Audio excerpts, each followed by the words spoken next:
Notice and time and place of these committee meetings is publicized by notifying the area news media, by updating the OPPD website, and by mailing such notice to each of the district's directors on October 6, 2017.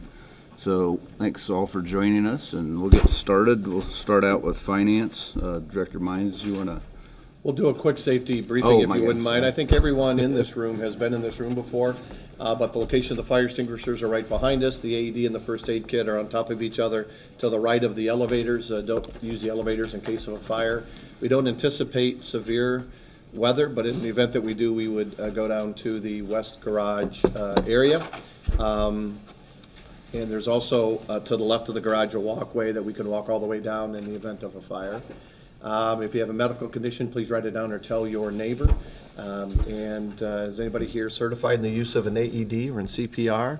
All right, we have quite a few folks here. That's very good to see. Anyone be willing to call 911 in the event that we need it? Well, thanks, Mart. All right, very good. Any questions to our safety briefing?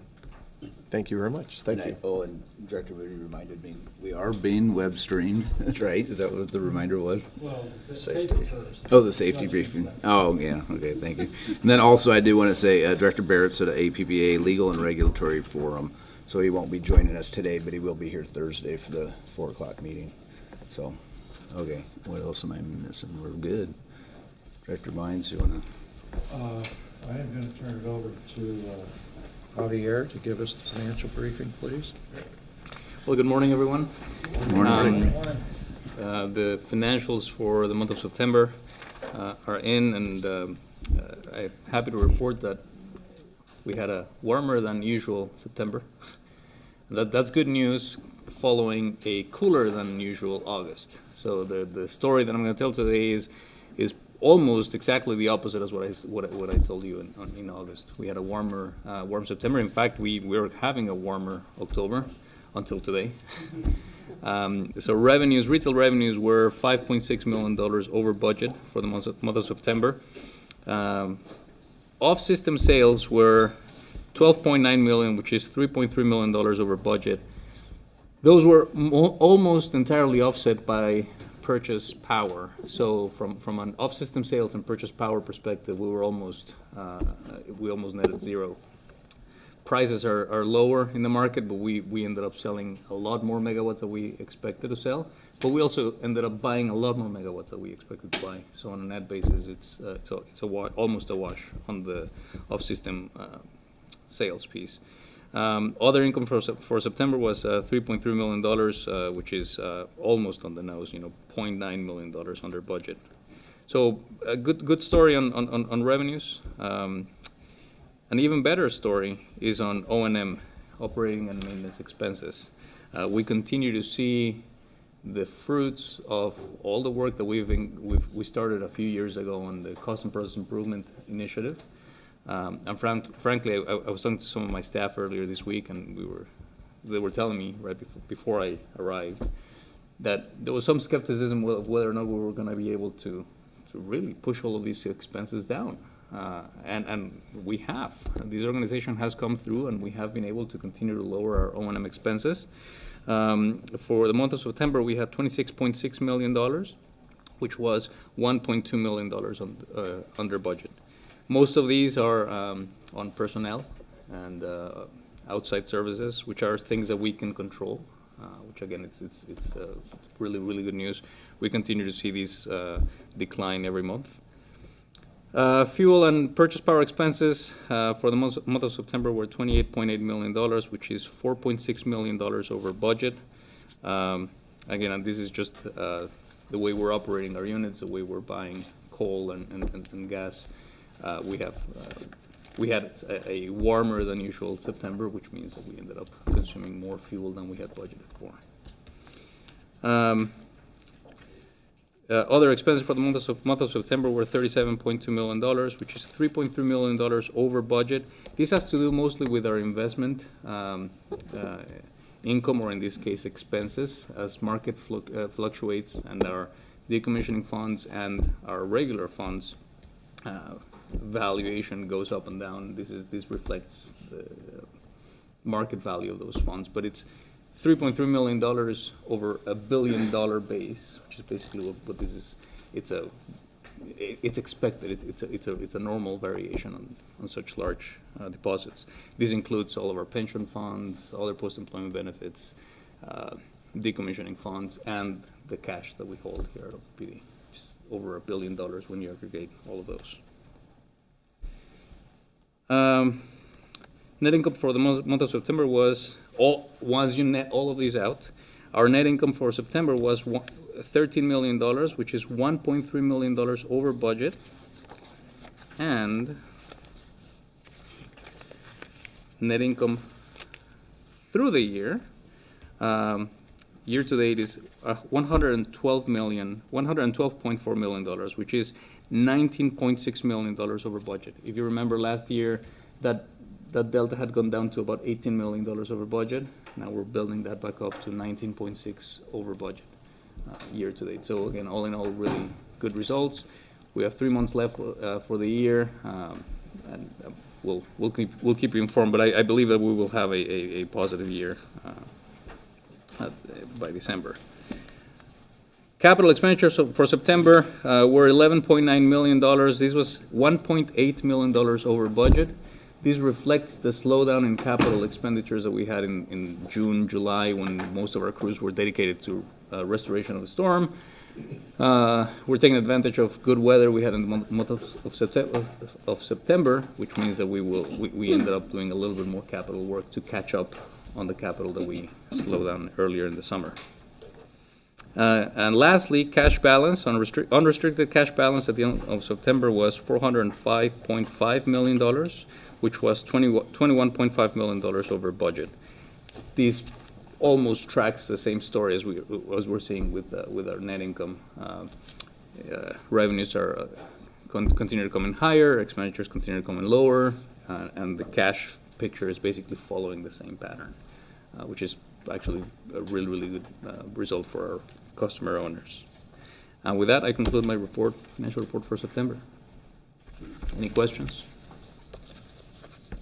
When we're at O&M expenses, I just want to make sure that, and I'm sure we are, that the planned and preventive maintenance programs are not yielding here for when we're under budget. We're still solid there. Yep, good. Yeah, we're still executing to the corporate operating plan. We're finding efficiencies, but we're not saving by not doing work. Cool. With our cash balance probably as high as I've ever remembered it, I guess. Yeah, that's good. Should we, at some point, give consideration, maybe moving some of the money, maybe over into rate stabilization or anywhere else, or do you want to sit tight? Excellent question. Yeah. So if question. you remember from last year, we were about $15 million short of the target. We had set a target on the rate stabilization fund of $50 million. Last year, we were $15 million short of that. We had $35 million in there. Last year, we had a positive year just like this one, and we deposited $7 million into that rate stabilization fund. Today, it sits at $42 million, which is still $8 million short. So very shortly, probably in the next month, I'm going to bring a proposal here to the board to basically fund that rate stabilization fund, and then a decision on what to do with the rest of the cash. There's, as I mentioned last month, there are many uses for that. They all have different risk profiles, different benefits. So this is something that we're going to have to make a decision on how to best deploy that cash. But that's a very good problem to have, as opposed to not having enough cash. Yeah, at the end of last year, if you remember, I think it was in the December timeframe, we also approved two deferred liability accounts as well. One was around decommissioning, outside of the NRC kind of regulated decommissioning fund, and the other one was on other, I believe, benefit-related liabilities, such as pension as an example. And so there's some opportunity for us to do some things there to shore up those liabilities in the event that we need to do that. But we'll look for Javier and his team to bring back some recommendations to us on what that looks like. Do we still look at roughly, is it $1 million a day we use as far as the number of days of money in the bank? On cash on hand? Yeah, is that reasonable to save, so 400 days, I suppose, worth of, No. Our burn rate is a little over $2 million, 2.2 million. So days cash, 200 we're days. looking at probably ending the year. And again, this is our snapshot as of today. So this Sure. is not the cash we're going to end the year with. but we're looking at ending the year with somewhere in the high 100 and between 180 and 200 days cash on hand. We'll find out exactly what that number is, but it's healthy. It's a very healthy place to be. Okay. Not obscenely high. Yeah. There are many other utilities who have 400-500 days cash on hand. This is certainly not our case, but it's healthy enough that it allows us to make those decisions. Okay, thanks. And really, what we're seeing for the foreseeable future is to fund our capital expenditure program through operating revenues, right? And having the cash balance in the manner in which it is allows us during a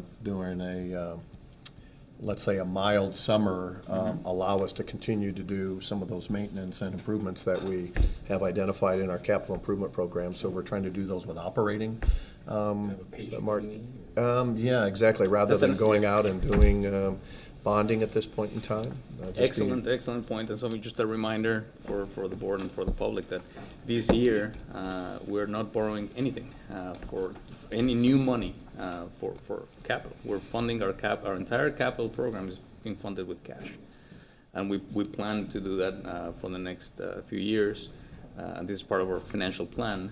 As we continue progressing with decommissioning, we continue to invest in our capital program. We're not adding any more debt. And we are also on our path to have a no general rate increase for 5 years. So it's all part of that same package. You gotta remember, every time we go ahead and bond with additional capital, we're required to have, based on our current ratings, 2 times debt service coverage. So we actually have to have revenues twice what that bond coverage would look like. So we really want to maintain our strong debt service ratio, and in order to do that, we're able to do that through operating revenues. So it's a strong position. Not all utilities are kind of in that position, but a lot of utilities that are doing the exact same thing that we're doing. Because otherwise, you just put that rate burden back on the customers, and we're trying to avoid that, obviously, as we move forward. Mechanism by which we put additional funds. We will make a we would have to make a decision. Is that part of it? Is that Right, part and of it? the way it flows through our income statement, it would show as an expense, but we're funding a fund that's not necessarily, not all of it is on our balance sheet. So we would have to walk the board through the mechanisms by which we would do that. But as Tim said, there are many things. One is decommissioning. We have we have pension fund liabilities, which I'm actually going to talk about that in a minute. We have debt, and we have capital programs. So you can put your cash to use on all of those, or a combination of those, and it depends on where we get the best return and the lowest risk. Another option is to continue to hold that cash, right? And if we know that there might be better uses of that cash in the next year or two, so. But it sounds like, based on the conversation, that we hold the rate stabilization fund at a higher priority when it comes to excess cash, so we might be able to do something like that. The rate stabilization fund is a segregated fund, and that's especially designed to stabilize rates. Right. If we have an event in the middle of the fiscal year that would cause us to raise rates significantly in the following rate period, we would use first the rate stabilization fund to not have that rate increase. These funds that I'm talking about, they're separate. They're aside from the rate stabilization fund, so it's yet another layer. I think that's where you would. Yeah. Okay, right. And is 50 million the typical? And just historically speaking, is that where it's usually been? That's a comfortable number, is that right? Okay. Well, Javier, you mentioned that you want to talk about accounting treatment for supplemental pensions and OPEB. Yes, so in front of you, this requires board action. There's a resolution that we're presenting here that we will present obviously for board consideration on Thursday. And this is to authorize regulatory accounting treatment for the supplemental pension fund and for the other post-employment benefits fund. What we're doing here, we're following GASB. GASB is the Government Accounting Standards Board. This board dictates standards by which all government entities have to report certain items on their financial statements. It was about 20 years ago I actually looked back on the GASB website. It was back in 1997 when all governments first started reporting the unfunded portion of their pensions in their financial statements. And it was back then, it was understood that, hey, if you as a government have a liability, you have an obligation with your employees, and it's unfunded, you should start reporting it as a liability in your financial statements. This was 20 years ago. It's evolved, and it's continued to improve. OPPD has reported our unfunded liability on our pensions for many years. In fact, we did these in 2015 when we put in the unfunded portion of our pensions on the balance sheet. Again, we're disclosing everything that we owe to our employees. And back then, there was no guidance on how to treat other post-employment benefits or supplemental pension benefits. For that reason, we continue to report those two on the notes to our financial statements. So we've been reporting these for a while now. In fact, currently it's in note 7 of our 2016 financial report. You can find all of the information about our other post-employment benefits and supplemental pension. The change here is now we're going to bring that information into the balance sheet. Again, this is following GASB statements 73 and 75 to further improve transparency of financial reportings for all governments, not only OPPD, but all governments, cities, counties in the United States. These will require the board, in order for us to have to accurately represent these on our balance sheet, we're asking the board to authorize the regulatory asset treatment of these funds. Basically, what that says is that the board has the rate-making authority, and we have the authority to recover for these costs through rates in the future. Not all at once, but in the future as we continue to contribute to these plans. So the board action is asking the board for approval to start reporting those items, other post-employment benefits and supplemental pension in the balance sheet, and record these as regulatory assets in the same manner as we recorded regulatory assets for the pension fund a couple of years ago. This doesn't mean that, this still means that we will continue to report on the notes to the financial statements a ton more detailed information. Again, we continue to become more transparent, but it's bringing these up to the balance sheet. You know, just for the public that might be listening, can you explain the type of things that are in OPEB? I know, other post-employment benefits that may have to go to Mart. I have John Thurber here. John Thurber. I can give you an overview, but I would actually ask John to, do you want to come over and talk to us about the OPEB and the supplemental pension? Just in broad terms, what? Sure. Yeah, broad terms. Thank you. Thank you, Javier. The OPEB funds are to cover retiree medical costs that the district is obligated to pay for. We have two funds.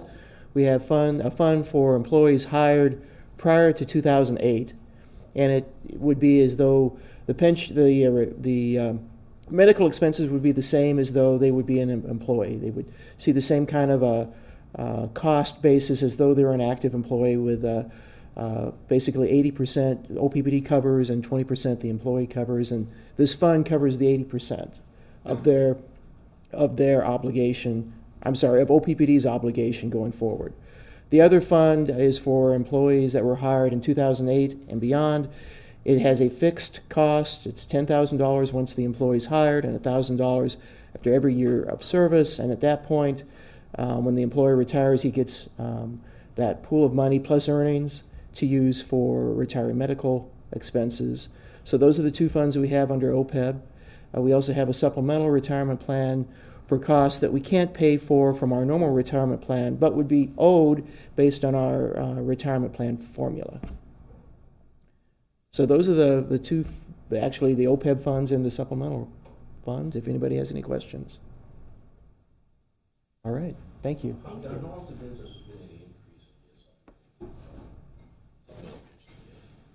Several years in it. The supplemental retirement plan is actually based on IRS limits on how much can be paid from the normal retirement plan. And I believe every year you'll see a slight increase in those limits that take place. So if you're limited based on the IRS restrictions to how much you can pay out of the normal retirement plan, then the supplemental plan kicks in above that and pays the amount that you would owe any employee based on their calculation. And I believe that the limit is like $215,000 currently, can be paid out of the normal plan, and anything above that would be paid out of the supplemental plan. Okay? Any other questions? Thank you. This item will be on your packet for board consideration on Thursday.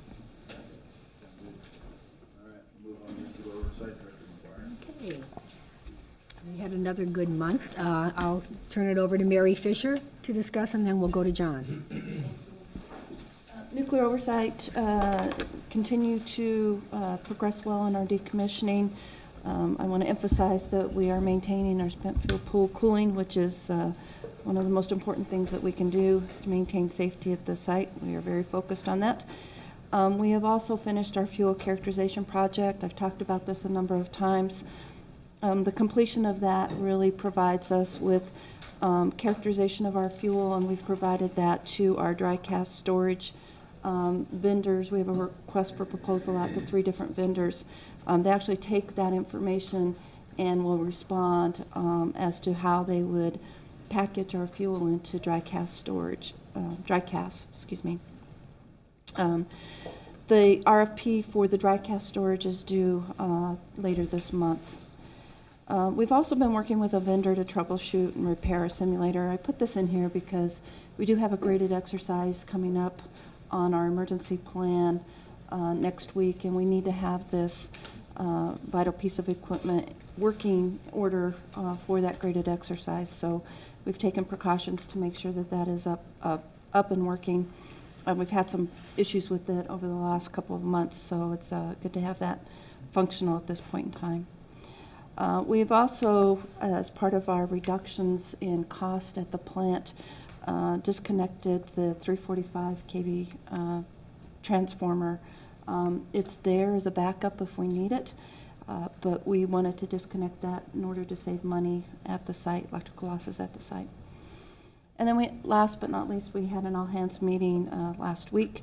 In that meeting, we announced to the staff at Fort Calhoun as to what the staffing projections were for 2018, 2019, and 2020. I think it was well received by the men and women at Fort Calhoun.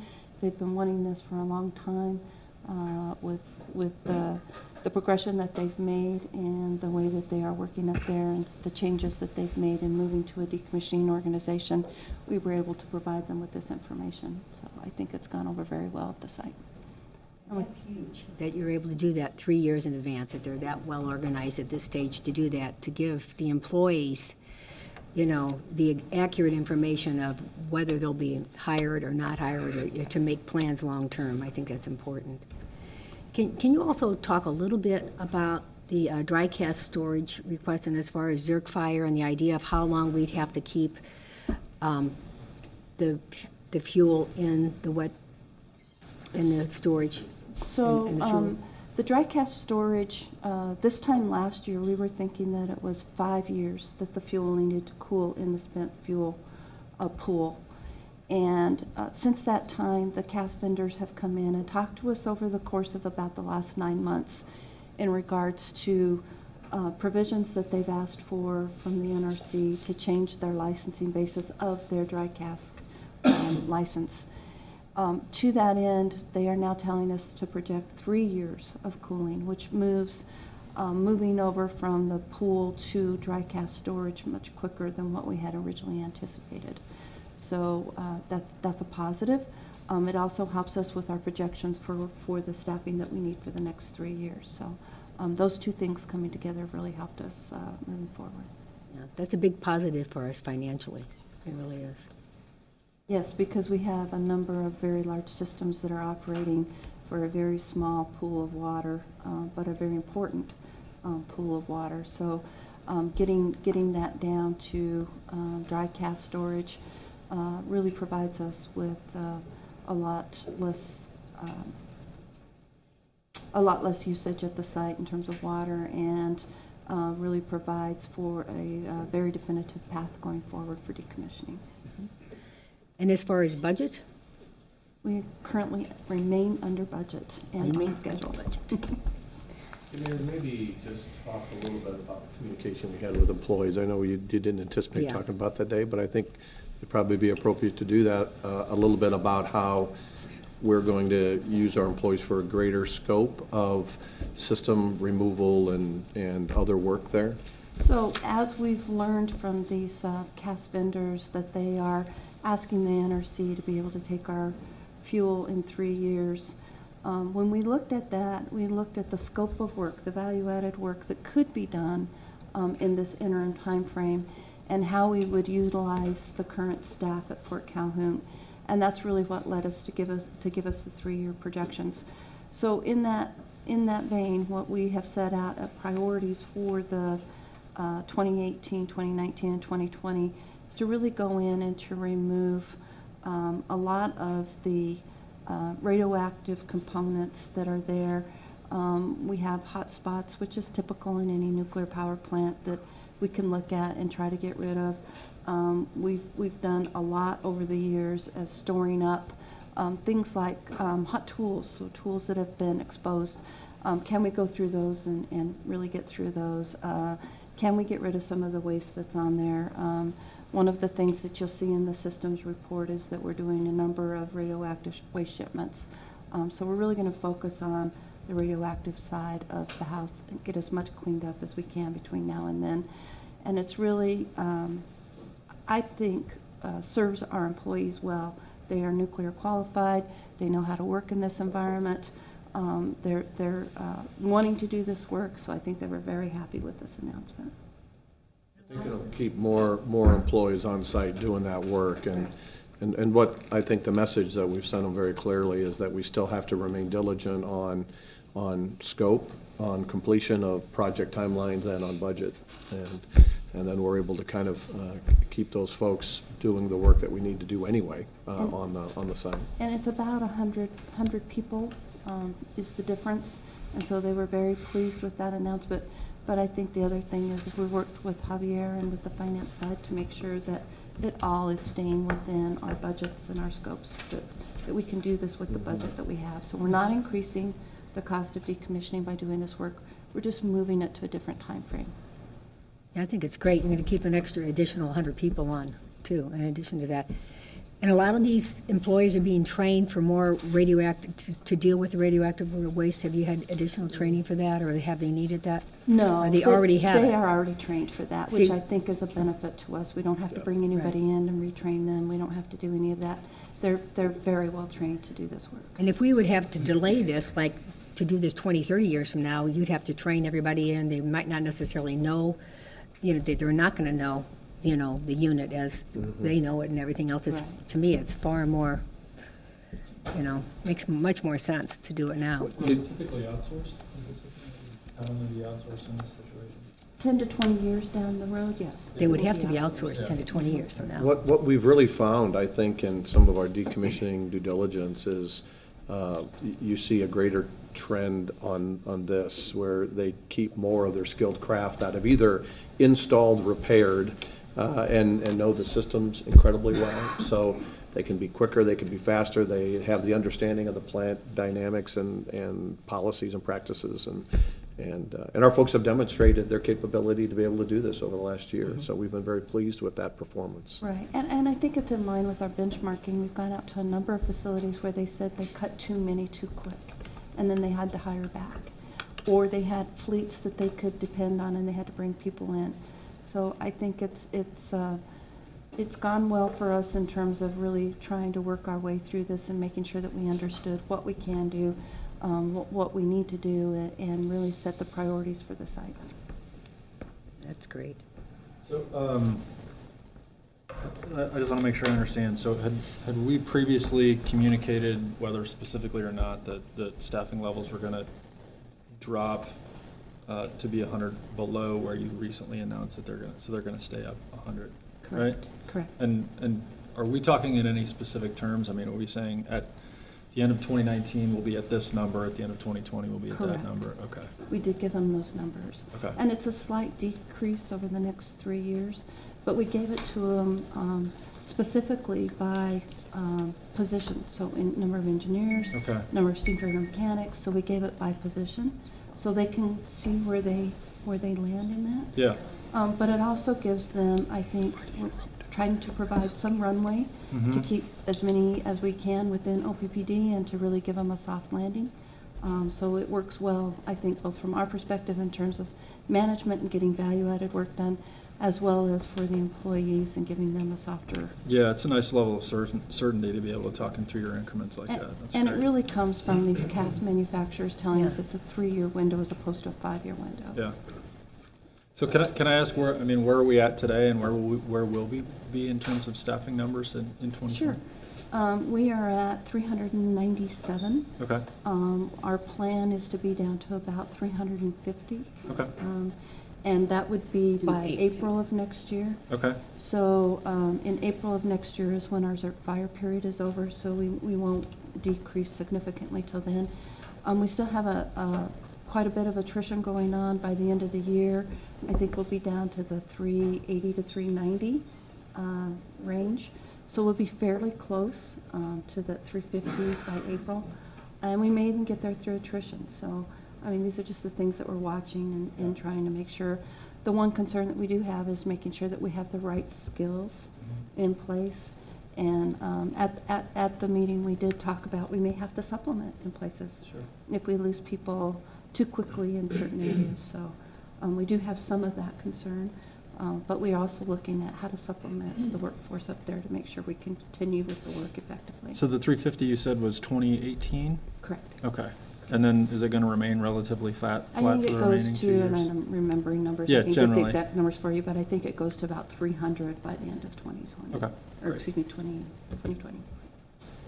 Just a great example of the work that's going on, we had Mo and his team put together a boot camp for 10 new apprentice positions, and 2 of those 10 came from operating and folks that had interest to be line technicians.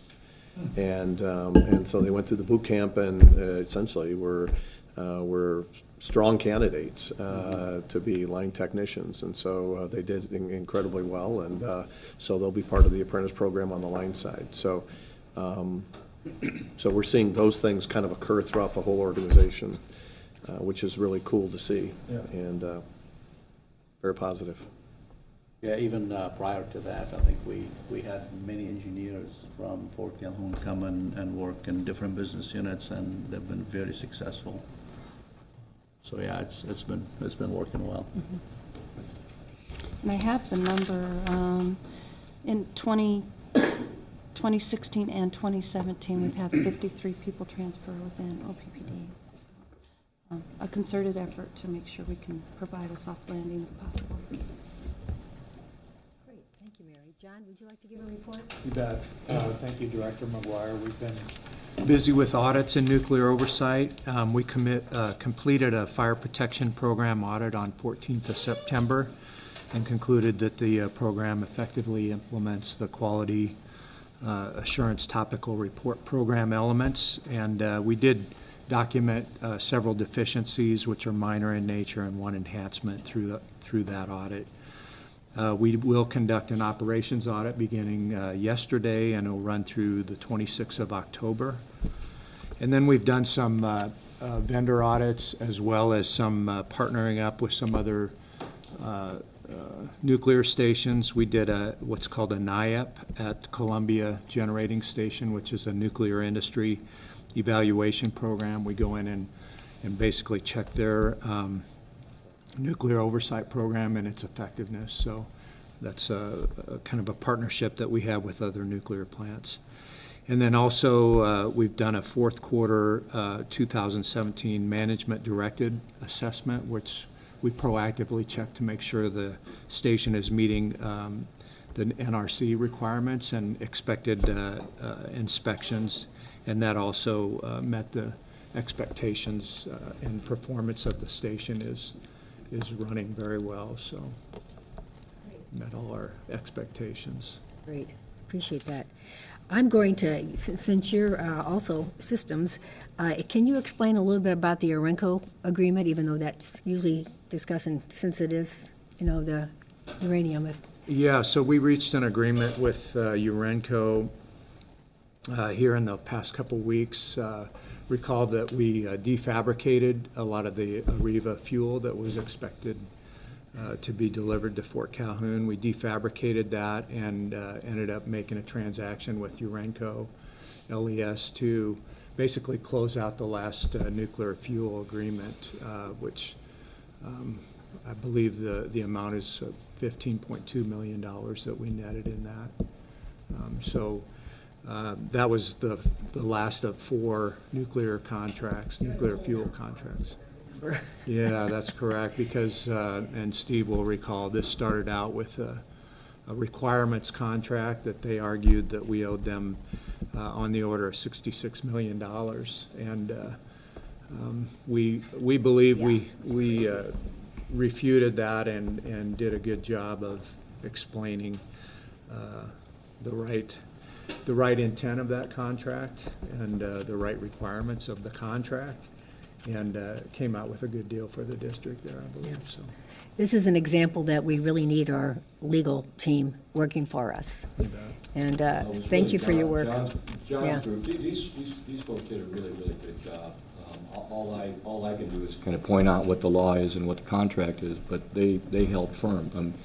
Less skilled people would probably not have held as firm with that kind of a demand. They're asking $66 million of us. Right. That's right. And it turns around, they give Yeah. us 50, yeah. Right. Yeah, so they were very strong. We did fine.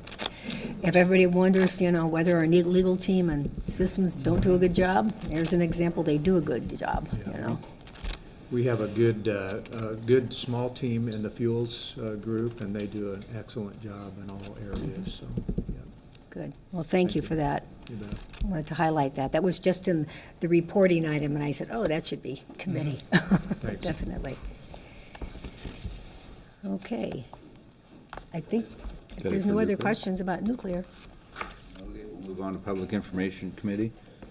Director Kavanaugh. We have 2 items, SD 2 and 5, which we'll be discussing later on this morning during governance. And that's basically it for our committee for this point. Okay. And is that what we're gonna do? We're gonna move those all to governance? Governance. We're discussing all the policies at once At in the governance, governance. yeah. Okay. All right. And we'll move on to system management. Okay, systems. I'll dial that one up. It looks like we've got contracts over 500,000 first. If either Mary or Mo want to go with that. I'll take the first one. This is a reporting item, a contract of over $500,000. And this is for transmission and substation structures for a couple of projects. One is for substation 3459, that's on 108th and Blondo. We're adding an auto transformer there, and we need some structures. The other project is sub 1260, that's the Facebook, and we need about, looks like 15, 14 structures there. So this contract would provide for that. Typically, if it's a below 500,000, we're not required to do the sealed bid, and the original estimate was below that, but then we had some changes in the design that elevated the price a little bit. Questions? Any questions? If not, Mary, you want to talk about the Energy Solutions payment? Sure. This is and you'll likely see a series of these throughout the next few years. This is a contract to send our spent resin shipments. And this is resin that was used in our primary systems as well as in our waste processing systems. We have a life of plant contract for waste that is Class A or below to go to Energy Solutions. That contract has been in place since 2007. So typically our waste will go to Energy Solutions. The waste is sent to a reprocessing facility in Tennessee and then is sent on to to Clive, Utah for burial. So that's what this contract is about. Any other questions about that? These be on the consent agenda? No, that's a reporting. Oh, okay. That's a reporting item because that's part of the nuclear stuff. And do we expect that price to go up as far as we continue to decontaminate the? We continue to negotiate on the price. The life of plant does have a price in it, and every time we look at the volume of the shipments, we continue to press on the price. So we look at it on a case-by-case basis. Okay, great. Glad you've got your thumb on that. Next, we have the award of the construction contract for the Elkhorn River Valley Transmission. Mo, would you like to go over that? Sure. This will be a board action item for Thursday. As Director McGuire mentioned, it's for the Elkhorn River Valley Transmission Project. That's the transmission line from Blair to Fremont. As you recall, we partnered with Fremont Utilities. It's about 23 miles, and they'll be paying part of that, and OPPD will pay part of it. It's been very successful, and this contract is mainly to provide these construction services. The construction will start October of this year, and in service date of October 1st of next year. So as you can see, this is a pretty short time to get transmission line built. We did have 4 proposals, and 3 of them were legally responsive and 3 were technically responsive.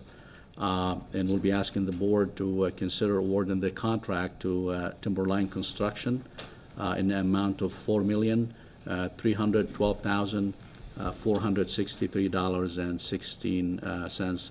We have used Timberline Construction before, and we've had really good experience with them, so we have no concerns. And they were the best evaluated and lowest bid. Okay. Where does their labor come from? Does that come from local, or does that come from South Dakota? They're from.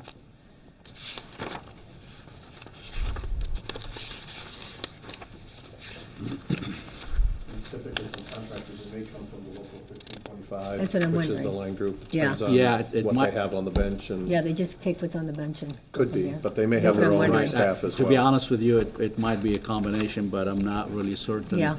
I'm not sure if Tim Nissen, who is our Director of Engineering and Substation Construction.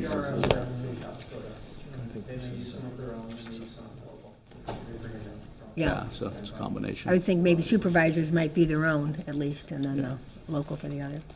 Okay. And then, can you just refresh our minds about the percentage of what Fremont's paying and what we're paying? Sure. The partnership that we had, and after the negotiation and the long process, we ended up agreeing that Fremont Utilities will pay 60% of the project, of the cost, and OPPD pays 40%. Keep in mind that our 40% will also be, we will get part of that from SPP.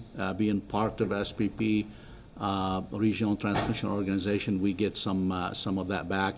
And to be very specific, part of the line is 161 kV, and that's about 19 and a half of the 23 miles. We will get third of that cost back from SPP. On the 69, that doesn't qualify. So very close to a third of the $40 million will be coming back to OPPD from SPP, and the 60% of the total project will be paid by Fremont Utilities. So it's a really good project for OPPD and Fremont. Right. And what's the total cost again, do you think, for the entire line? I'm going to ask Tim Nissen to help me again. I think it's in the 70s. 33 million? Okay. Yeah. Okay. Okay, thank Any you. other questions? If not, I think that concludes the systems management. All right, we'll move on to governance then. Move on to the governance committee, and then Scott, we're gonna go to that, Kim, we're just gonna go right to those presentations then. Yes, there's a couple other items as well. Yeah, but those are in consent, or not in consent, but There's a reporting item first, Governance? governance. Let's start with Oh, the severance. severance agreements, Mark. Yeah, so we are currently, as one of our strategic directives is to implement accountable management system, and you're going to hear from Jim McNamara, who's the program manager, in just a little bit on the status of that program. We offer a redeployment of talent program for exempt employees if they don't meet the suitability for role criteria as their jobs are redesigned. Those that choose not to stay with the district are offered severance in exchange for a release of claims. We had 2 employees who have chosen to separate from OPPD as a result of that process. And both of those agreements involve payments that exceed $50,000 and may be subject to the requirement for reporting settlement agreements under Section 84-713 of the Nebraska statutes. So those are listed on the attached.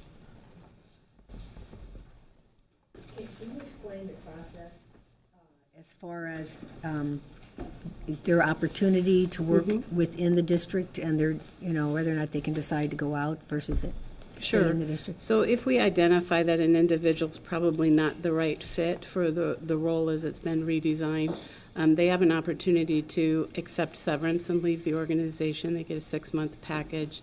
Or they can stay for a period of 3 months, look for work internally, and then take a 3-month package.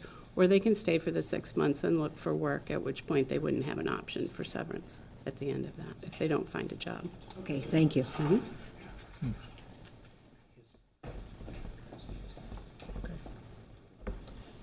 That's it? Any other questions? Do you want to do the, I was just thinking, do you want to do the accountable management? Do you have, should you have our people here for that? And then take a break and then get into that other stuff? Is Jim here for accountable Yeah, should be. It's probably outside. Mark, what I'm thinking, can we do the accountable management presentation first? We'll then take a break, and then we'll get into the SDs. This won't take too long. We're way ahead of schedule. Do you want to do AMS first, 12 after, and then have the policy discussion? What's the AMS? No, I know. No, we're gonna do accountable management, take a break, and then we'll come back and just get into governance, SD two. There's also a monitoring report on SD 12, that's what I was Oh. Where's that at? Flip to the next page. Go over one. There you go. Oh, okay, that's right, I didn't see that, sorry about that. Yep, it's ready, the notes are. Plus the cybersecurity too? Well, yeah, no, we're going. Exact, Exactly. yeah. Yeah, SD 12 is public, yeah. We called an audible and got you up quicker. Sorry. Caught me in a little bit of a surprise there. So I appreciate a surprise every now and again. Yeah, that's right. Keep on Well, your good toes. morning, everyone. My name is Jim McNamara. I am the program manager for the Accountable Management System Strategic Initiative. And first and foremost, I would like to say thank you for your time today. Look forward to providing an update on our strategic initiative, the AMS. So before we jump into the update and kind of where we're at from a progress standpoint, I'd like to first talk a little bit about what is AMS and how it relates to our business objectives. So this is our overview and scope slide, and if I were to summarize what this has to say, is I would say AMS is a structured methodology that supports our ability to organize our work, clarify the roles and responsibilities and expectations of our staff, and align people, processes, and managerial behaviors in a manner that enables us to more effectively achieve our business objectives while at the same time improving our overall employee engagement. As you can see, AMS is aligned to Strategic Directive 8, which is targeting the development of a work environment or workplace that engages and inspires our employees to commit to OPPD's mission and vision. So why AMS now? Why AMS at all?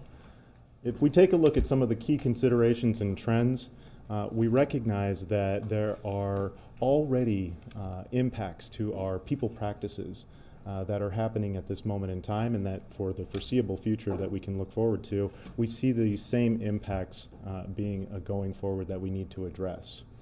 First and foremost, we look at the accelerating rate of change in our industry and how that change is requiring us to consider how do we get to a place or have a system for our organization to be more resilient, more flexible, and more adaptable as changes occur within the industry. Next, we're looking at workforce demographics in general. And as those demographics are changing, primarily in respect or in perspectives of diversity and age, we need to address those needs of those demographics and from an organizational design and from a roles and from a clarity standpoint. The increasing demand for top talent, or the competition for top talent, with regard to new skill sets that the industry is starting to demand of us, is increasingly becoming more and more apparent for OPPD. So we need to be on top of that and really aggressive towards our recruiting efforts. The digitization of the workplace, or how we interact with technology and how our employees are going to complete the work that they're assigned through technology solutions, is also changing. So we need to, again, build those skill sets and or bring those skill sets into the organization, going back to that competition for talent piece. And then lastly, there's that new social contract, where employees are really asking for a more meaningful experience, where they can really sink their teeth into and have a role that they value. So those are the opportunities that we see as part of AMS being a part of our business objectives.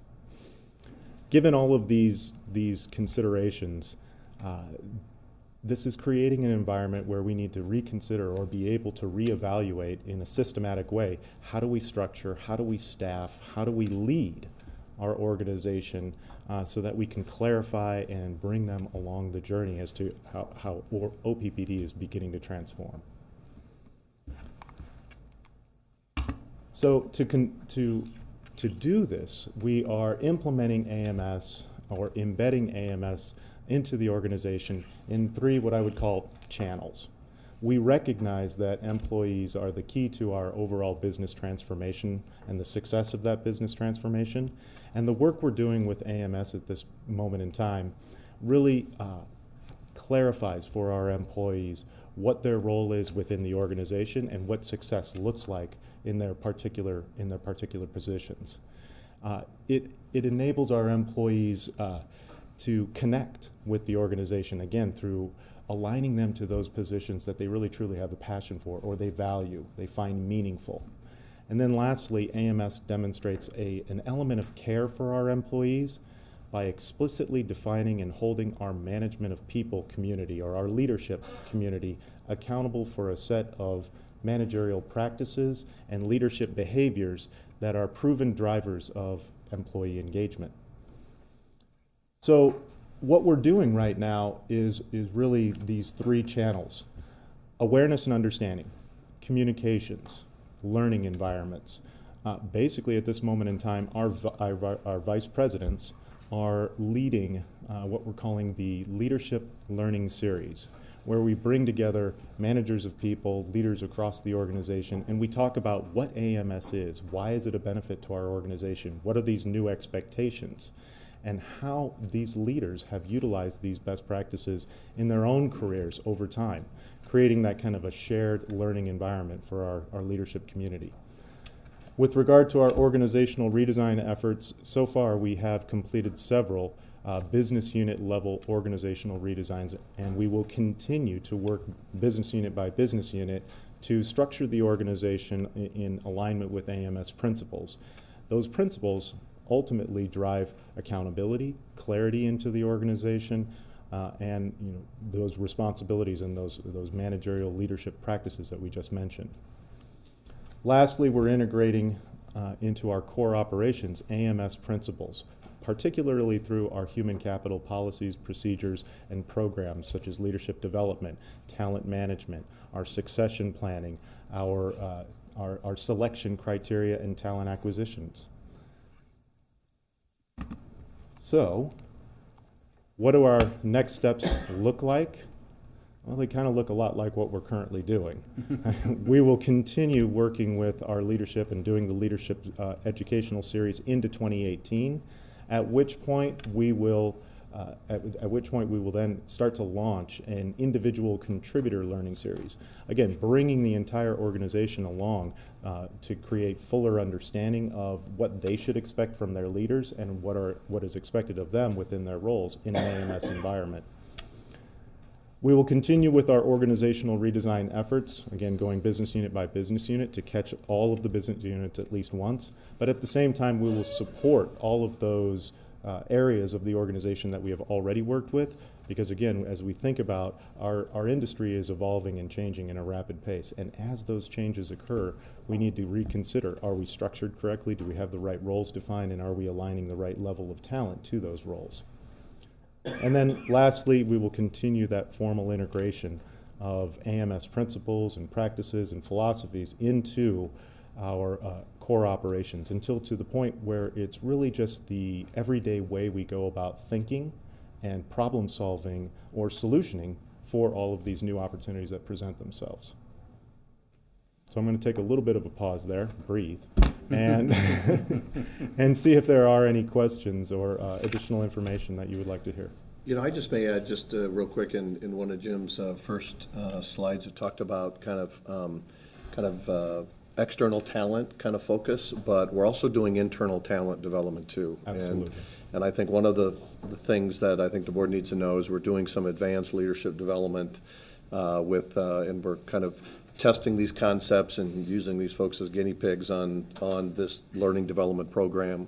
Very accelerated. There's 10 folks or 9 folks that are in this first cohort that we're doing, and the concepts is to be able to replicate that in a variety of levels throughout the organization. So I think that work has been done, and in my 20 years here, I don't think we've done anything like that in this way. That I think is going to be incredibly impactful to take existing talent and develop and allow that internal growth to occur. And where we're going outside is to get very expertise talent on the work that we need and to make that quick and fast. So there's also an internal focus and development that we're doing as well. So is this due to like the changing environment in the energy markets in general, just how quick it's changing? Why? I mean, what brought this on that you said if you haven't done it in 20 years? I mean, what's the one or two main drivers why you wanted to do this? I would say the quickness and the speed that this business is changing is whether it's technological speed outside the organization. I mean, as we look at battery storage, 5 years ago, they said, well, that's 2075.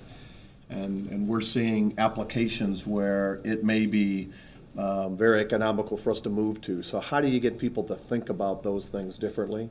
And so it's moving that, those kind of decision makings and insights and perspectives. I would say the work we did on stochastic modeling, around risk modeling, on our generation portfolio, where we never really looked at kind of risk modeling before in the manner in which we did, is kind of a new technique and a new strategy and how we're using that, and to really balance that. And so I think that's one. Two is I think just this engagement piece of employees, just creating an environment that allows employees access up the organization and information to flow very clearly down through the organization. And so we're kind of moving to a 5-level organization where I would say, we have anywhere between 4 and 11 levels in different parts of the organization. And so think about communication, as we call clay layers, that exist and occur. So information doesn't get in the organization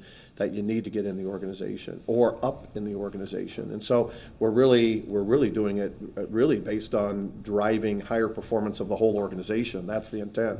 And based on the research from Elliot Jackson and others that have implemented this, and I'll let Martin and Jim talk to the specifics of it, we've really seen where that drives increased engagement, increased execution, increased performance. So that's a good segue, I think, to what was kind of on my mind, which is really that this is a ton of work, and I'm really excited about it. But because it's a lot of work, part of what I'm interested in is how are we measuring its effectiveness. yeah.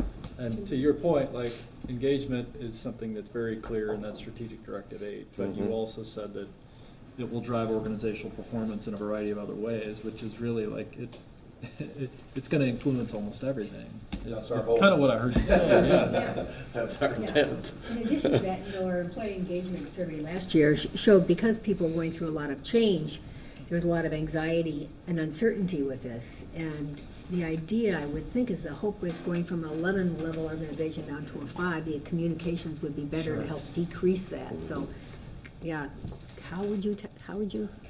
So How the would we Accountable evaluate Management this? System initiative is being measured specifically through employee engagement. We have targeted through the Quantum Survey numerous questions that we use as indicators as to whether or not employees are getting the right level of managerial engagement from their leaders. Are they getting the right types of services and the right types of coaching and development, clarity, so that they understand what success looks like. So we target those questions, and we're monitoring them over the course of as we utilize the survey on a year-over-year basis. We also have developed very specific accountable management system questions which are embedded into the survey. So again, we can target more specific measurements around, are we moving the needle from an engagement, from a clarity, from a relationship standpoint between leadership and employees. To your point around the performance of the company, engagement is a high indicator of employee and company performance. Where engagement goes, typically company performance follows. Measure some of this through our talent review. We'll have statistics on performance, we'll have statistics on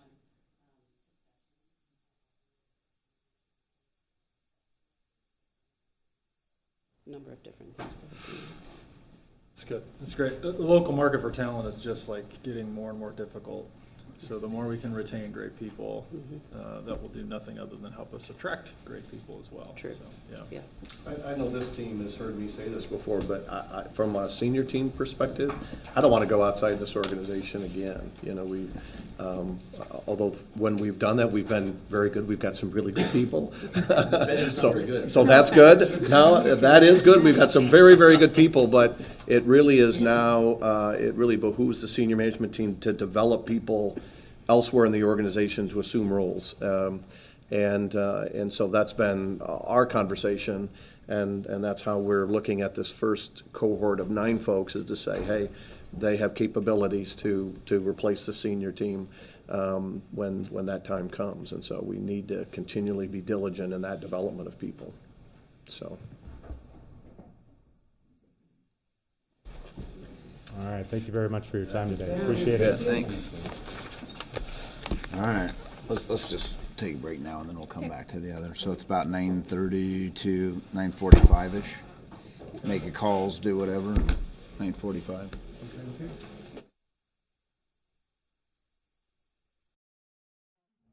This is a very important topic, and I think it speaks a lot to the fact that we have time frame. So for the directors, this is under governance, under SC10 ethics, this entire packet that we're going to use there, and it'll take us through all 3 of the policies. Yes. thank you, Scott. And I think what I'll do, I'm going to read these because there are dates involved in here of what we're doing, just so this is new to everybody to keep tight. But since October 2015, as a board, we have leveraged policies to define results and monitor performance we'd like OPPD to achieve on behalf of those we serve. The policies provided transparency, accountability, and authority to operate the business. As a board, we define desired results, speak as one via written policies, and delegate authority to the CEO to determine how to best carry out the work of this organization. Our 15 strategic directive policies, or these strategic directives, guide OPPD's management team in decisions they make about all aspects of the business. They declare our performance expectations, our foundational aspects of the business, our rates, reliability, customer relationships, employee relationships, and on and on. Echoing our discussion during the July 24th, 2017 board workshop, which we all attended, we must continually review and, when necessary, refine these policies to clarify expectations to support or optimally serve our customers we represent. So there are 3 basic steps in this policy life cycle: development, monitoring, and the refinement. Today we're going to focus on the refinement. With SD2 and SD5, we'll evaluate revised policy recommendations from the Public Information Committee. SD2 is the competitive rates. SD5 is the customer satisfaction. Then we'll go with SD10, the ethics. Director Yoder brought that up 2 months ago, I think. We'll discuss and assess the board's interest in moving potential refinements into committee for further discussion and development of a recommendation for board consideration at a later date. I've asked Scott Foch, Senior Business Strategy and Deployment Director, to facilitate the conversation as keep it moving forward. So, Scott, turn this over to you, and you can guide us through this. So. I appreciate it very much, Director Dave. Thank you. It's really important to these topics, as you were highlighting, and as I was reflecting on them, how important the directions are to our organization, how it's kind of shaped the way we're looking and aligning from the board to the front line in terms of what we're doing. So having a discussion around these is very important, and actually having a facilitated discussion, having facilitated meetings for 20-some years, I think is also good. Actually having a very structured conversation, I think, will help us get through it. You're familiar with the model that we're going to use. It's the GROW model. It was what we used over at UNO with Eric. We will introduce it again today, and I think get better at it over time.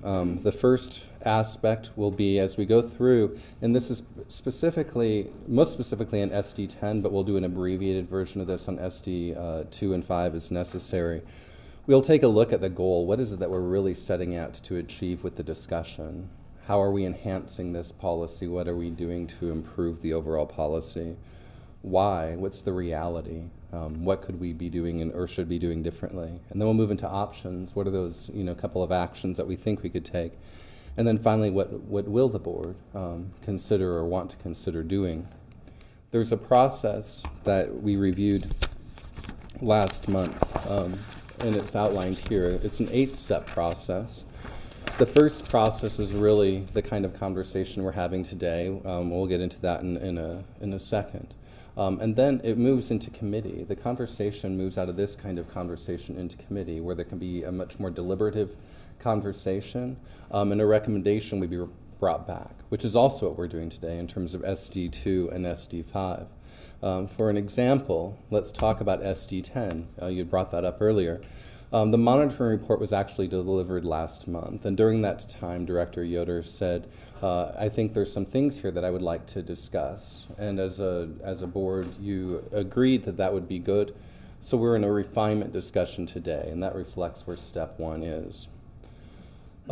We would move, if the determination is made today, into committee, where in this particular case, governance committee would have a discussion around it in more detail and more depth than we could do today, and come up with a recommendation. It may be changes in policy language. It may be that there's a need for education. There could be refinement. There could be no action. There could be determination that after the conversation today, that was sufficient, and there's no need to move into committee. But the reality is really through this step, it's very deliberative in terms of making decisions along the way. And then the committee would come back, like the Public Information Committee is doing today, with a presentation of a recommendation. If SD10 goes into committee, I think the soonest one would expect to be able to come back here would be in November, December, at which time the governance committee would provide a recommendation for board review and potentially decision. Then there'd be determination around what's the appropriate time for public comment, and then there'd be a determination on vote. So this is just kind of setting a very structured process. There's decision points along the way. Hopefully we'll go through this today and it'll become kind of clear to us how this overall process works. Before we jump into really what's next in terms of SD2 and SD5, are there any questions about this or any thoughts on how this might be further refined or improved? Seeing none, silence equals consent. That's going to be one of the facilitation rules if you guys are good with that. And we will move forward. So today, really, in follow-up to July 24th board workshop, first we're going to look at SDs 2 and 5, which, as we see, are in steps 6 and 8. The board is going to be reviewing them. Pending discussion today, we will either move policy forward for public comment and board vote, or back into committee if the conversation warrants moving it back into committee. And so this cycle of moving backward or forward will continue. And then in the meantime, the existing strategic directives are what we understand that we're to be following. We're following whatever has been approved by the board. So ultimately, by getting to some kind of a board approval around this will force us to look at it differently and align our work differently. But until then, we're aligning with what we have. That being said, I will turn it over to Director Kavanaugh to talk and to debrief about where the Public Information Committee discussion was, and specifically on SD2. Right, thanks, Scott. SD2 covers competitive rates as it conveys the board's commitment to a rate target below the regional average and principles that guide our rates. We approved resolution 6070 at our July board meeting in 2015. It has not changed since then. We accepted monitoring reports for SD2 competitive rates on May 12, 2016, and May 11, 2017, finding that OPPD to be sufficiently in compliance with that policy at that time as stated. During the July 2017 board policy workshop, we discussed SD2, the competitive rates, and potential refinements. Director Gay asked the Public Information Committee to review the workshop discussion and develop a recommendation for the board's consideration. The Public Information Committee met with members of the senior management team to discuss the items and suggested enhancements. You can see the items that were discussed during our workshop, as well as some the suggestions for refinement on each of those items. If you want to review those, look at those briefly before I move on here.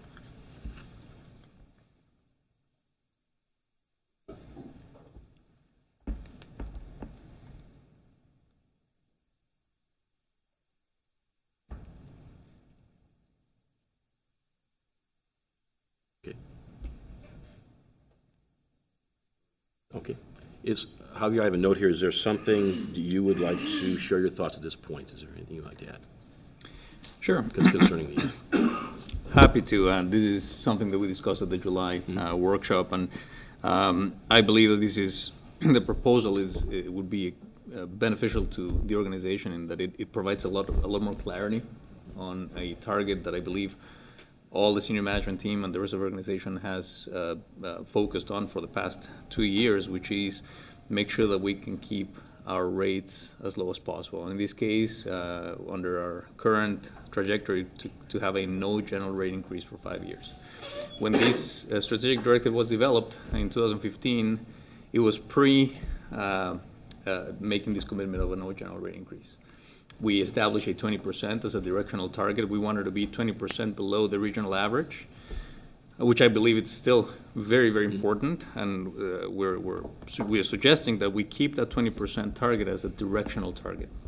We want to be 20% below, but if we are 22%, we want to be 23%. It's not just once we've arrived, and rather enhance the directive with a more concrete goal, which is adding the no general rate increase for a 5-year period, starting January 1, 2017, and ending December 31, 2021, and as a regional target rate of 20% below the North Central regional average. I believe this is something that will help all of us focus on this no general rate increase, which is a huge goal. I believe this is something that the organization is well positioned to accomplish, but it's not going to be without a lot of work. It will provide that direction, that clarity. As Scott just mentioned, this directive will be revised at some point, right? Once we approach the 2021 timeframe, then we'll have an opportunity to talk about how we achieve these, and then at that point, what do we do next? What's the next step? Are we already at 20% the regional average? At that point, do we maintain what we have? Do we need further revisions? But that's a conversation that will happen probably in the next 3 years or so. There was a discussion about changing the name to affordable rates. This addressing some of the comments from Director Yoder. We have actually talked to General Counsel, and we were counseled that as nice and attractive of a goal that it might run afoul our legal statutory requirements, which is here stated in Nebraska Revised Statute 70-655. And maybe, Steve, you want to talk a little bit more about that? Sure. And I think this is familiar to all the directors, but the legal standard is that rates must be fair, reasonable, and non-discriminatory, and adjusted so as to confer upon the district and its customer owners the benefits of a successful and profitable operation. So the legal concern there is there's no Nebraska case law specifically on point. I want to be clear on that. But there are cases in other parts of the country where establishing rates solely to benefit a certain class of folks on the basis solely of affordability have been found to not meet that type of a standard. So that's what Javier is referring to. So rather than changing the name to affordable rates, or in this case, we have competitive rates, a suggestion is to name these strategic directive rates, to not add any qualifier. Just like we have customer satisfaction, we have ethics, right? It labels the topic that is discussed in the directive without necessarily adding the qualifier. The qualifier goes in the language of the directive. So in this case, the suggestion is either leave it as competitive rates or scratch competitive and just call it rates. This is a strategic directive on rates, where I believe that the meat of these would be to have a no general rate increase for 5 years, leave the 20% below the regional average as a directional target, and then, very, very important, include a bullet point to say monitor affordability indicators. Really, really important. While we may not be able to set rates to favor a certain class of customers, that doesn't mean that we're not monitoring what every single customer group is paying for rates.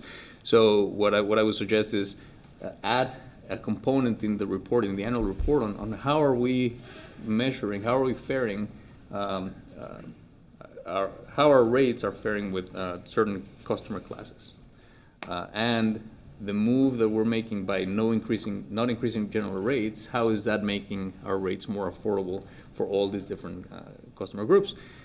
That could potentially inform the board on programs that we may consider and we may develop to specifically target some groups, while not necessarily favoring that group, to say, hey, if they're like the low-income, low-usage program that we currently have, to help certain classes of customers with certain transitions into different rates, like the one we have today. The last change that we're proposing here is the last bullet talked about encourage demand reduction and energy efficiency.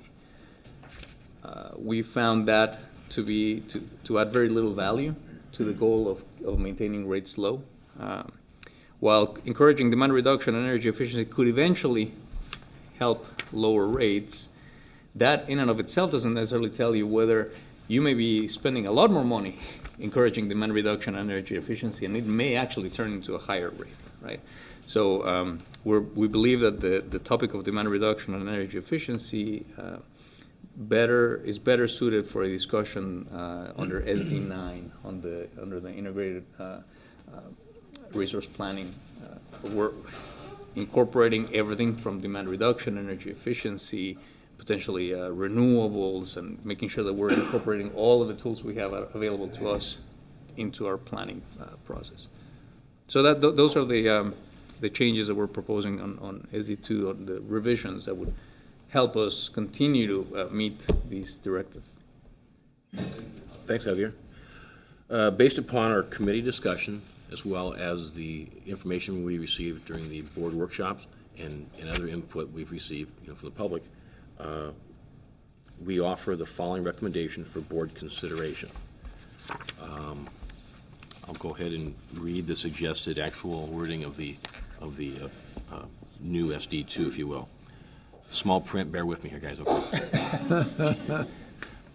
The Board of Directors shall establish a target rate of no general rate increases for a 5-year period, started January 1st, 2017, and ending December 31st, 2021, and a directional rate target of 20% below the West North Central regional average published rates on a system average basis. In implementing this rate target, OPPD shall adhere to these principles. First bullet is maintain fair, reasonable, and non-discriminatory rates as stated in Nebraska Revised Statute number 70-655. Next bullet, equitably assign costs across and within all customer classes. Next bullet is monitor affordability indicators. Next one is pursue rate process and structure changes to reflect the cost of energy when it is used. Next, offer flexibility and options and be simple and easy to understand. And then that's period. And then that's the end of the proposed directive. Javier, is there anything you need to add as far as the regional projection changes? Are you okay on that right now? We covered that pretty much.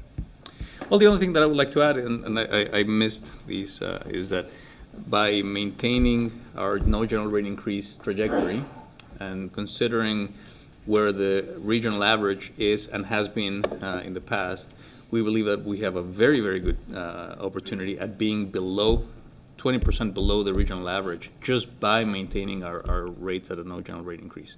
Whether we get to 20% by 2020, 2021, 2019, that's going to depend also on what the region's rates are. But I believe, based on the evidence we have, that we have a very high likelihood that we will be 20% below the regional average in the 5-year time frame that we have for our no general rate increase. I think the other thing when we compare ourselves to the West, I want to make sure I get this right, West North Central region, we're about 18 months behind with the real data, right? So we're always lagging. And the concept around this is, let's just lay out that our objective is no general rate increase for the next 5 years. And we can certainly target that every time we look at a corporate operating plan and make that recommendation to the board on an annual basis. Otherwise, we're always kind of looking back, and we never get the right data exactly at the right time based on how that is filed with, today anyway, with IHS and others. So our thought is this is kind of real time. It can be measured in a real-time basis, and we can give those facts to the board as we develop our corporate operating plan and how we're meeting the SD2 in this example. Okay.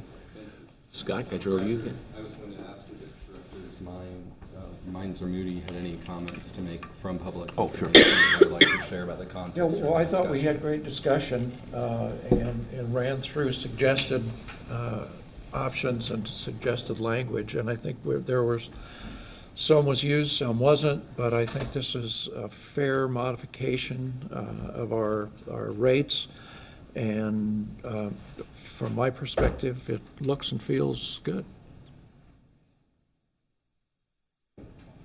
Thank you. Okay. Director Moody, any comments? Yeah, I mean, I tend to agree. I think there's, this is policy making, right? Like, we're trying to find the place where we can all get on board and agree with this is our current policy, and then we'll get an opportunity to revisit and refine in a year. Mm-hmm. I think, with respect to the affordability indicators in particular, the proof will be which indicators we choose. So that's part of what needs to be figured out is kicking back to management to help us figure out which are the right ones for us to pay attention to and track. So I think we made good progress on this. I wrestled a little bit with removing encouraging demand reduction and energy efficiency, but I tend to agree with Javier that I think it distracts us from what we're really trying to do with the strategic directive. So putting it in 9, I think, makes a lot more sense, and I'm anxious to revisit that. So I'll stop there. I've got a couple questions. Thank you. I'll open it up to the full board. Are there anything in the proposed policy revisions that require any clarification? I think the clarity is very helpful. This is a newer process, but I like the way you're clarifying this and the statute that we have to follow anyway, putting it in there, and I think it's very well done. So. I think it improves the policy. Yeah. It's more direct, gives us more guidance. And I think moving the encouraged demand reduction and energy efficiency, in the end, I think it hopefully will make SD9 stronger. And that we're gonna have a more resilient discussion around SD9 in that situation. And also the environmental, more SD also, SD7. I think that'll be the discussion, where do you put what between SD7 and SD9? So will that in go policy then? discussion. That will go to one of those two Right. SDs and That'll demand be reduction. another discussion in the It's on a future. different, I think 9 is, it should be 9. I think it's titled environmental stewardship, Yeah. so you can connect it there, but Yeah, we'll have to figure but I out where think it the makes big, the most sense. you know, if you put it in 9, it might have better meat on it. And to be clear, that we refer to encouraging energy efficiency, demand reduction, and I think 2 or 3 other You're strategic everywhere. It's directives. So everywhere. it's kind of like littered at the bottom of many of them, rather Yeah. than being held up One, as something yeah, important. put it in one thing, yeah, or 2.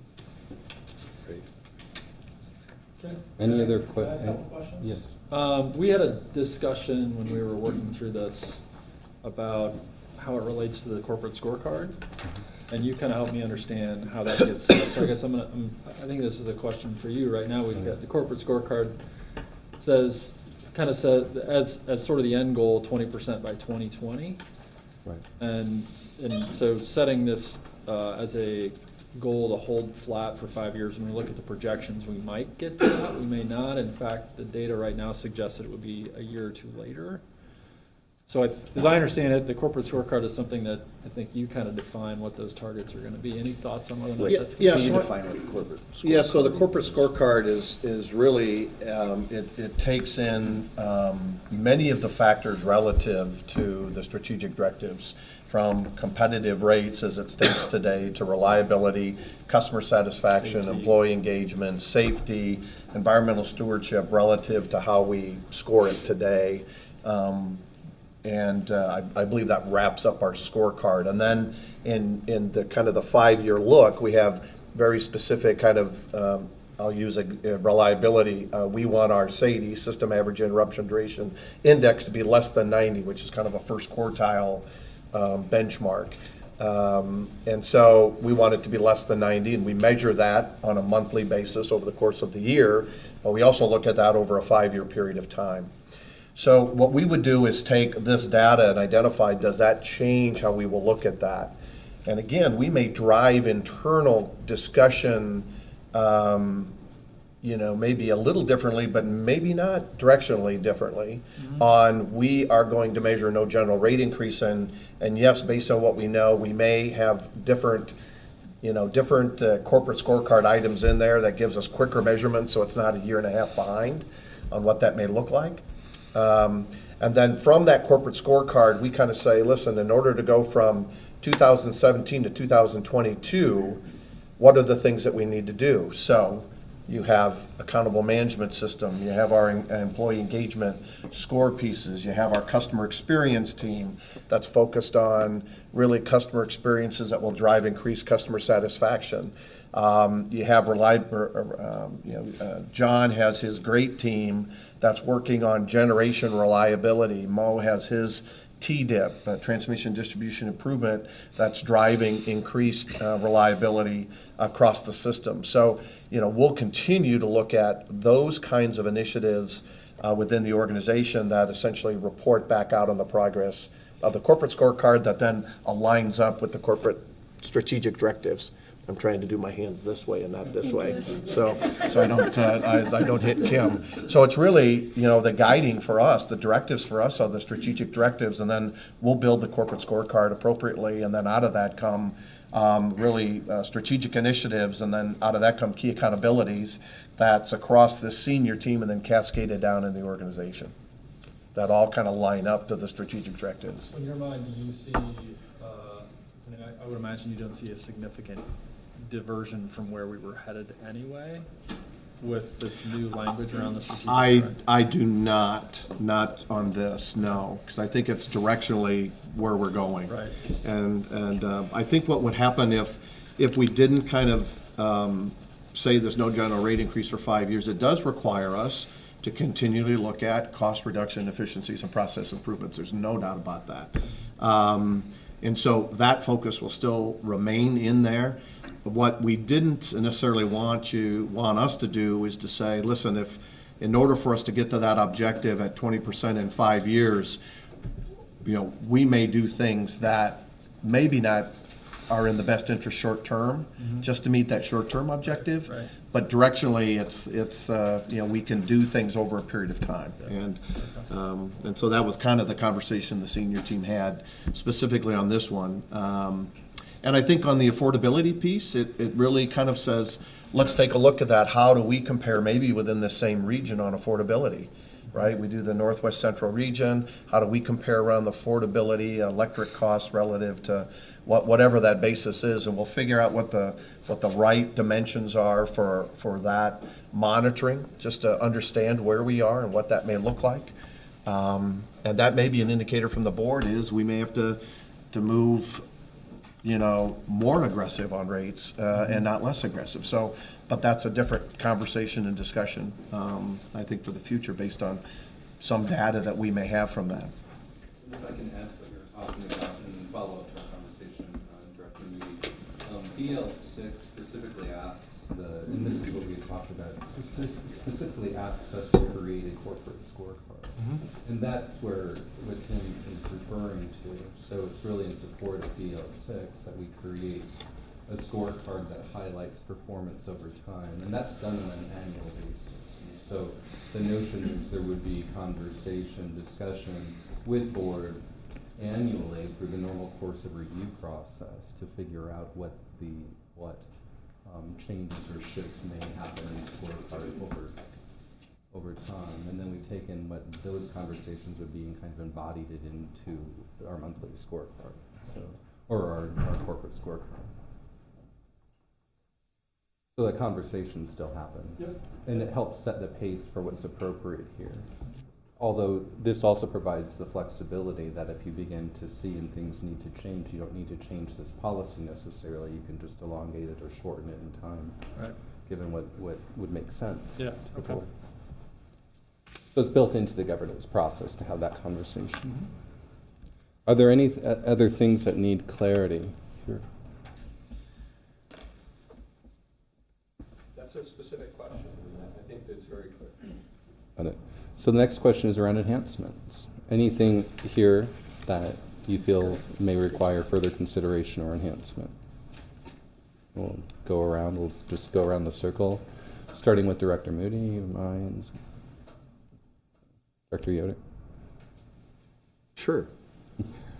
So I do like, well, just for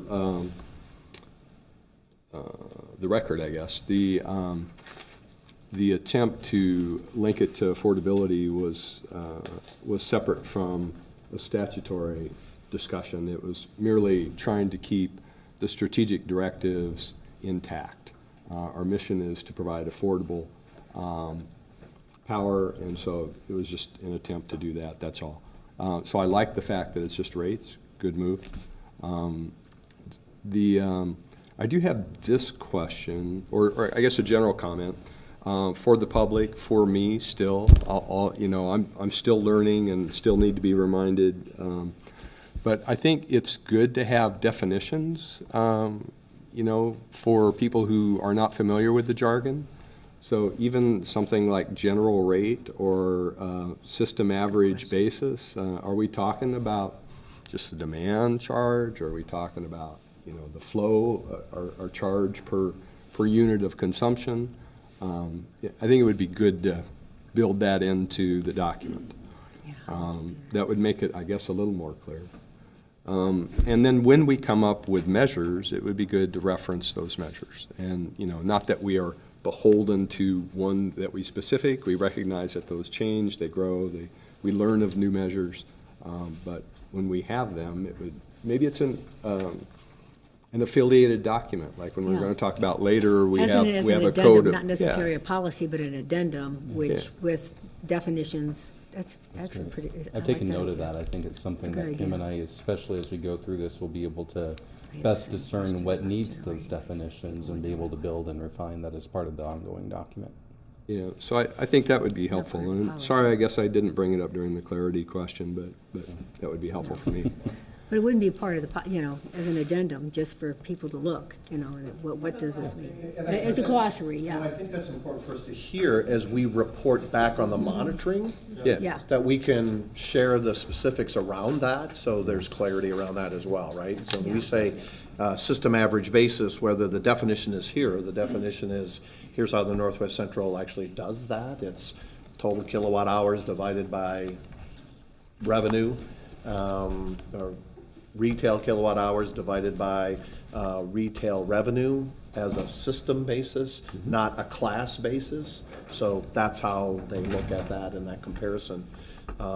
Because each cost of service may be different on how they do that, and regulatory bodies may do things differently, right? So if you look, in this example, we're looking at it from a system basis, not a class basis.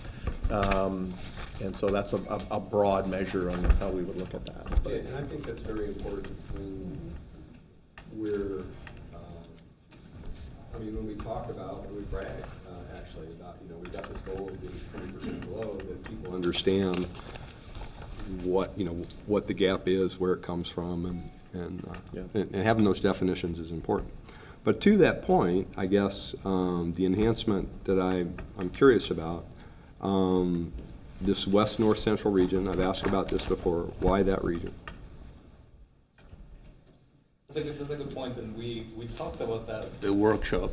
A little bit we discussed that at the workshop, and I think it has to do with whether we're looking at it from a demand side or a supply side. And Director Yoder, you make a good point in that if we were to consider a different region, perhaps one that you've mentioned in the past, which is one looking across the United States from the West Coast to the East Coast, and basically saying residents in that band experience the same heating and cooling needs, whether you're on the West Coast or the East Coast or in the middle, because the sun rises and drops at the same time, and temperature-wise, you're experiencing the same pattern. So that's a demand look, saying, well, customers are demanding the same type of power. How are we comparing that demand side? Conversely, the west, north, central region, which is basically taking the vertical cut of the United States in our region, looks at the supply side, saying, okay, suppliers, utilities have a similar fuel mix, similar constraints with transmission, with fuel procurement, and et cetera, that makes us similar to other utilities. So it's either you look at it from a supply or from a demand side. You can argue either way. We actually looked at it, what would this look if we were to compare ourselves on a horizontal, from the West Coast to the East Coast. Frankly, that would make us look even better. Even better. Well, let's do it. Right, and No, so it doesn't help. Doesn't push it. we believe that, well, that'll be a good. I think we can certainly support that view. We decided at this point, maybe this is something that we could refine in the future, but at this point, taking the vertical look, west, north, central region is a higher bar, sets the bar a little bit higher, where the majority of the utilities that we're comparing ourselves with are some of the most competitive utilities in the United States. So it sets the bar a little higher, and if we are 20% below that region, the evidence is that we would be certainly more than 20% below the west-east cut. So I hear a few things, thank you. I hear a few things. It may be, as an enhancement, that what we want to do is not look at that, that latitudinal kind of area that is similar to us and demand, but maybe it would make sense for us to do a market-based comparison. Why wouldn't we choose the Southwest Power Pool comparison versus the West North Central? Yeah, so the reason why we use the West North Central is because it's objective data that's created by EIA on the West North Central data, right? So we wanted to use objective data that they put in that we could then compare ourselves with. So that was the rationale originally. And then as we kind of got into this, it was like, okay, but we don't get that data for a year later, so we're always kind of a year behind. I would be open to that conversation, right, about let's do an SPP and whatever that may look like. And maybe what we do is we we run this and kind of in the same vein, look at SPP and see what that looks like, and just come back in a future refinement and say, here's what that looks like. Yeah. Because I think from an RTO perspective, specifically as we're kind of moving to Wyoming, Colorado, parts of Arizona, into SPP, all the way down to Louisiana, it does provide some very interesting conversations what that looks like, you know. And the only thing we want to be kind of careful of is that all of a sudden if gas prices go from $2.50 to $4.50, that southern region average rates will go significantly up because the majority of that generation is natural gas. And so we also want to make sure that we don't want to necessarily lighten up our commitment just on that basis too. So that's part of the balance that we're trying to create there. But I think you make a good point, and let us kind of use the North Central, because I think it's the region that has similar kind of fuel inputs, whether it's wind, whether it's fossil fuel today and coal. They're on similar kinds of, but they don't necessarily are sitting on top of gas wells down in Texas and Louisiana and Kansas and Oklahoma. Right, and just a slight counter. I appreciate your point. I agree with it. Texas and Oklahoma are the 1 and 2, I believe, or 1 and 3 wind states now. That probably could be. Yeah, so yes, it's a fact. Prices of gas is a factor, but those things are changing. And that then leads to maybe another alternative to consider that the economic development team can perhaps answer. Bragging rights here is what we get with our 20% below. And I've heard this in informal conversations. It's nice to be able to say this, and we're headed in that direction, and we're doing great. Well, what's the result of that, I guess is the question. Why would we be bragging other than, just polish our own image? From an economic development standpoint, we are competing, right? And we are using our rates to compete.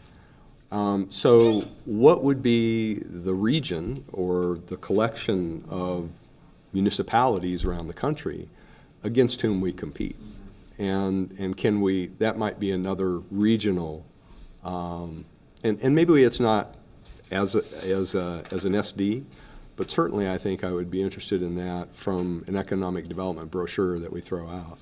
So what I would suggest, just in the, I'm sorry, I think I cut. Nope, you did. What I noted was that it'd be helpful to have some kind of reporting and ongoing conversation, perhaps showing different regional perspectives at some point in time. To your point, it might not necessarily have to fall into this SD, what all of that is. These are intended to provide general strategic direction, right? Mm-hmm. But actually having that awareness and creating, so part of this conversation is beneficial because it could lead to refinement in the language. But I think if we spend a lot of time just wordsmithing language or making changes, it's going to not lead to the fullest possibility of the conversation, which might actually be an additional education or reporting request or something that's built into the ongoing conversation. So, frankly, from my perspective, I'm very comfortable with the Northwest Right. Central region. We have been measuring that for some time.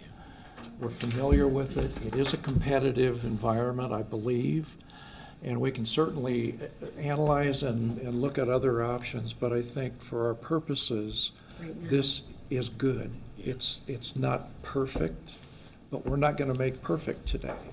And from just maybe a time management, it might be well that we put this on hold for a year. You come up with all your suggestions, I'll come up with my suggestions, and we can move forward. But the committee has brought this out, and the discussion is wonderful, but I don't know that that's going to go anywhere. Would that be what level will the committee go with it? Would it grow, GR, whatever it is? It's a wonderful conversation, but I'm not sure that we're going anywhere. Well, and you know what, it's an established measuring stick we've been using. Yeah. It's something we can show that 3 years from now, where do we stand now to where we were in 2017 or even in 2012, if we've been using the same measuring stick all along. Really, whatever geographic areas we use, not really that important. The important thing is how we establish and if we're continuing to grow in the right direction. Well, okay, two things. One, I have twice brought before the board another alternative, and twice have been told this goes to committee. Committee did not say anything about choosing region when you just went through this. So to say today's not the right time to do it, come on. No, I think Javier did say they did discuss this in committee of why they're It's just using not- this. it's It was not an discussed in issue at committee. this You may not point. be hearing what you want to hear, but I think Yeah. they did discuss it in the committee, Director. So I don't Okay. know. I mean, you got full right to, of course, bring this up right now. That's why we're doing this, so. But I think it was discussed in committee and he just made a comment. Yeah, and the second thing is about metrics, is West North Central region doesn't measure anything. I mean, the Census Bureau, which establishes that, says it's just a way to divide up the country. It doesn't mean that you have more manufacturing here or more energy there. It doesn't mean anything. It's just a way to, we've got this many people in this part of the world. That's all it measures. I think he also mentioned, though, about the supply. He explained that to us. That, Javier, you just mentioned that, because we have similar supply chain in that area. Which is why we might want to go to the SPP, to the RTO, to reinforce that observation. I think at this point, just to be from a pragmatic perspective, we want to compare ourselves to something, right? We have a well-defined region, whether it's by population or by just someone drawing a line in the United States. It is what it is. It is there, and it's information that it's collected. There's a methodology, it's repeatable, we have historic information there, and that's the reason why we chose that. That doesn't mean that we can't move in the future to perhaps something a little bit better defined, like SPP. Like if we were gonna look at SPP, one of the challenges that we have is SPP is growing as we speak. And who collects the data? Who audits the data? How do we make sure that that data is comparable year over year? It's something that I would like to have maybe a year to study, to come back to the board and say, you know what, we have a methodology, we've talked to SPP, someone else is gonna gather the data, someone else is ensuring the accuracy and the repeatability of these methodologies so that we can then start using that as the new benchmark. So if I could. It's not Can I an clarify SPP. something, just to make sure we're on the right track here? So what I'm hearing, I think there's kind of a consensus of what the committee has done, and Director Yoder has every right to bring this up at this point, and I think you have, and you've heard why they haven't done that so far. But I think it is something good, maybe to keep exploring, like Javier says, in the next year. If there's a better way to measure this, that's not completely reinventing and making up our own, that doesn't do any good either, because we could do whatever we wanted with the numbers. But to look at a consistent, just to make sure this is the right method and get back, I think is the way to do. These are ongoing deals and operations. So, I mean, you make good points, but I think we're at the point now probably where let's stick with this one now and keep getting information. I know, and you have brought this up several times, and rightfully you can do that for sure. So maybe there is something better, I don't know, but in the interest of time or to move on, or can we do that? So that's the way we can do it, and then So let come back me repeat what I've noted down. One is that on this, we do want at some point definitions in a glossary built around all of the policies, and incorporate those definitions in our monitoring report conversations. Two, it's going to be important when we start monitoring affordable, there could be additional conversation around indicators that would require further clarity. And three, with regards to reporting on regional perspectives, there's multiple ways to look at it, and we want to understand, again, in terms of education, policy, language refinement, or doing nothing, I think we're hearing one discussion point, and I think it's time to just kind of determine at this moment, although we can't vote, if there's a general silence equals consent, if there's a general notion of moving this forward to the next process, which would be public comment. Are there any concerns with moving this forward for public comment in the process? that would be at a general board meeting at some Yeah, point? that would be the second question, is given the nature of so if there's no issues with bringing it forward with public comment, the second question is, it could be brought forward for public comment really at this Thursday's board meeting. Or the second would be, and what we've traditionally done with all of the policies, is post them out there for 30 days. I will say in the 30-day posting cycle, we've not gotten a lot of feedback, but over time we've gotten some, so it just kind of depends. So I guess the first question, A, would be, is there a desire to just bring this to board meeting on Thursday? It is ready to go, but I'll yield to the chair. I don't see any reason why we couldn't allow 30 days for public comment. I think we should keep with the idea of just leave 30 days open for public comment and just use that each time, rather than haphazardly decide yes or no. Just keep it to 30 days if people can comment. And whether or not we get a lot of comments, Doesn't make to any me, difference. doesn't matter. And I would also add that, I think we're already noodling on potential enhancements a year from now. And I've got some ideas as well. So maybe what we get from the public doesn't influence the outcome of this one, but it might sort of get us thinking about some future refinements as well. It's a process, and I think I'm fine with 30 days for that. I can't lean towards the 30 days as well. These are not meant to be rushed through, and we're not, my gosh, this is taken clear from July. This is the strategic directive we refer to the most. No, I'm just saying, on this particular one from July, what I'm saying, I think it's ready for prime time as well. I don't see a whole lot of changes, but yet, there should be public comment in 30 days. Put it on there next month. There will be public comment, of course, at our meeting. Probably, that's fine. But the public did have adequate time to. Yeah, and they will. Input We'll have plenty. Well, they had time before a final. Right. The only, and I'd say this, and I'd say it at the other meeting too. It's an ongoing thing. I can't stress this enough in my mind. This is just me, but this is what our managers are relying on to change it. All the time and everything. This is our first go around. We haven't changed it in 2 years, so it's not a big deal. But to just change things on a whim or because somebody wants something in or not, I think is very dangerous precedent. So I throw that out there as. Well, I think we're being deliberate here. Yeah, I think we're being Got a good very process. deliberate. The function of the board is Right. I like it it. can't happen on a whim unless all Yeah. 8 or Well, 5 of I us. disagree, Director. I've seen many things happen on a whim, and you'd be surprised, and doesn't turn out good in the long run. And Yeah. unfortunately, I've experienced those things, and I think all of us have when we do that. So, yeah, I agree, due diligence. I would also suggest too, if we're gonna go on and on, monitoring affordability indicators, I think should belong somewhere else, but I'm not gonna argue the fact at this point. I think you've made good concessions on this to move it to the right SD. And I'd also it's just rates. I mean, we can argue what's affordable and what's not forever. So, anyway, but I would also kind of lean towards a 30-day, and then we bring it up next month. For all of them, whenever you do a major change like this that goes through a committee, it should be for every SC. So the recommendation that I think that's emerged is I we think, would post yeah. it and bring it back for board approval. I think that's the most in the transparent November way meeting. to do things, sure. Any? Okay, fine. All right.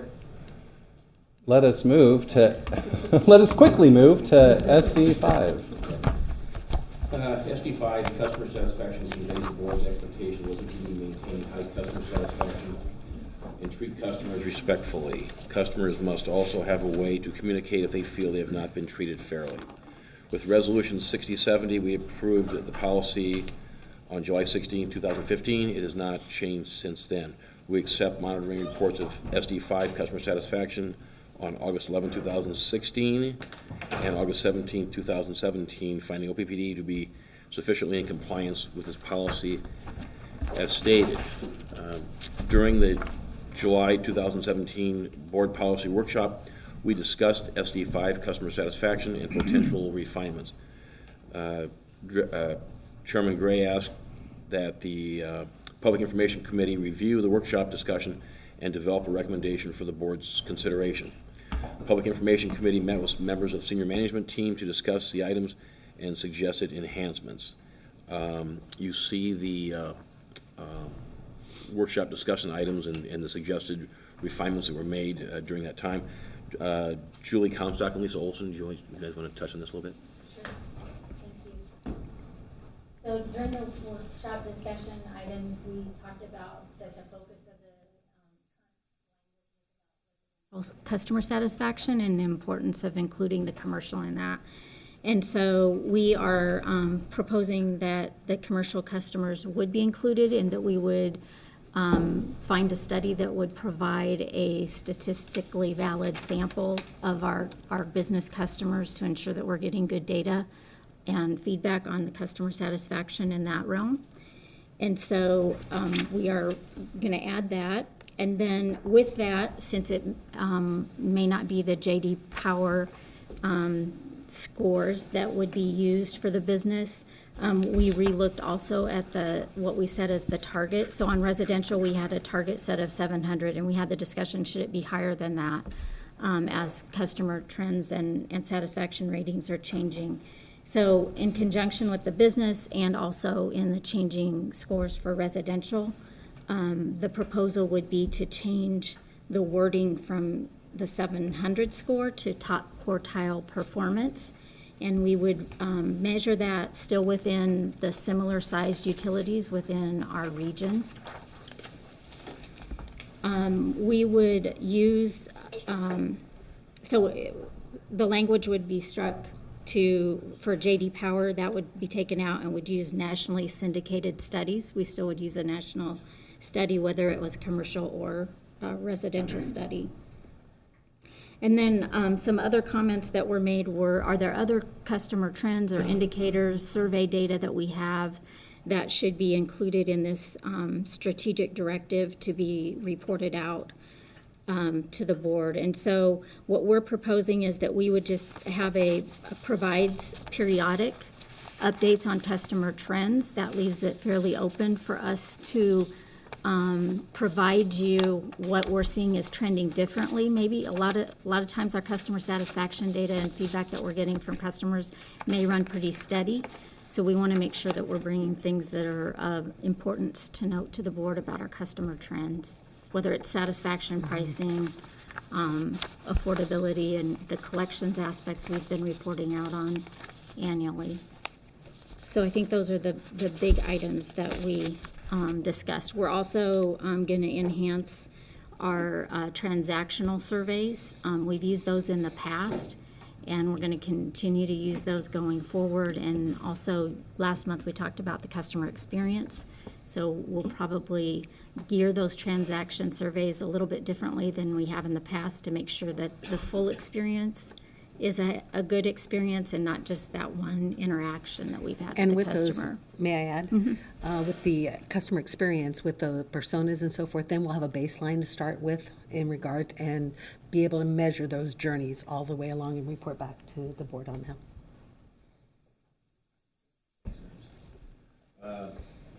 Based upon our committee's discussion on Friday, September 29th, 2017, we offer the following recommendation for board consideration. And again, the proposed policy revision reads, maintaining a high level of customer satisfaction is key to OPPD's vision. The board will ensure that OPPD shall obtain feedback from its customer owners through nationally syndicated studies which allow OPPD to evaluate and prioritize its strategic plans, investments, and operational activities to ensure high satisfaction in all aspects of OPPD's interaction with our customer owners. OPPD establishes a goal to achieve top quartile performance in customer satisfaction for similar sized utilities in the region across customer classes. As part of this policy, OPPD shall interact with customer owners in a respectful, dignified, and civil manner, communicate a procedure to customer owners who believe they have not received fair treatment from OPPD, and provide periodic customer owner trends update to the board. Then below we see the terms and definitions. You can read that. Okay, Scott, thanks. Go ahead. And Director Mines and Director Moody, as part of the committee, any comments on the conversation? Yeah, well, just, I'm going to take over on this Yeah, do one. I don't know if you noticed, but Director Kavanaugh, when he read the second paragraph, OPPD establishes a goal to achieve, and this says maintain. The committee agreed that that should be changed. I think that was your suggestion, right? We shall achieve. Yeah, the new one says. So we to corrected achieve. You it might have the here. old I have the old one. And You're just maintaining, as a sidebar, the first word in the entire thing says maintaining a high level of customer satisfaction. That might well be achieving a high level. If that's, Same Thank you. rationale, right? yes, We can spend an hour discussing one word. right. The bottom line is we expect and know that the employees of this organization will do a good job and maintain high customer satisfaction. Yeah. And obviously, you can't maintain something if you never achieve it. But you can achieve it but not maintain it. Not maintain it, right. But how we word it, it was, Julie, was your suggestion, I think, on the change last night. We got it like at 10 o'clock last night in the middle of the Bear game. Right now, with our last survey data, we were like 1 point away from what would be considered top quartile. So I'd say we still have very high satisfaction, but when it comes to the specific measurement, we wouldn't be maintaining it because we weren't quite It's a there. good change. It makes sense. So, Again, it's the directional. correct. So this is the language that's for consideration. The first question really, are there any additional Yeah, comments? from let me just add a Director couple, a little color commentary. I was trying to channel you a little bit in the meeting. It was painful too. So the third bullet, provide periodic customer owners, I think you'd call that a squishy word. That's not incorrect. So when we talked about that, we went all over the place, right? And we kind of said. As far as the timing? Yeah. Yeah. Said it could be longer, it could be less frequent. One of the things that I think was a good outcome from that was that providing these they don't necessarily need to just kind of latch onto our annual updates on these, right? To determine whether or not we're compliant. They can be part of our weekly update that we get from directors, which I think, from my standpoint as a new board member, knowing what you know about our customers would be extraordinarily helpful for me. So while that doesn't define what periodic means, I think there was general consensus that I think we thought at least annually, because it's going to be part of what we need to be looking at to determine whether or not we're compliant, and then potentially more frequently, depending upon whether or not you're learning something new. That kind of We see stuff. shifts going on. Right. That type of thing. Yeah, so it's not overtly in the policy, but I think kind of what we had agreed on is I think a good place to arrive. I want to echo the transactional stuff. I know we've talked about that, but I originally thought we need that in the policy. I stepped away from that because those transactional surveys are really, the way we discussed it, the manner in which we will determine whether or not we're interacting with customers in a respectful, dignified, and civil manner. So when it comes time for us to determine whether or not we're compliant, the results of those transactional surveys will be what I think we can really look to determine whether or not we're fulfilling that interaction requirement. Okay, that's all I got. Thank you. And any other comments, Director Mines or Kavanaugh? Good. So the first question is there anything in here that requires additional clarity? I would like just some information when you're doing it. As far as your nationally syndicated studies, where the idea is that you're going to have one nationally syndicated study for business and one for customers? Residential. Or residentials, is that what you're going to do? And is it only going to be one each? And how do you select those? Or, like, for example, other than J.D. Powers, what other syndicated studies are there for residential? Good question, Director McGuire.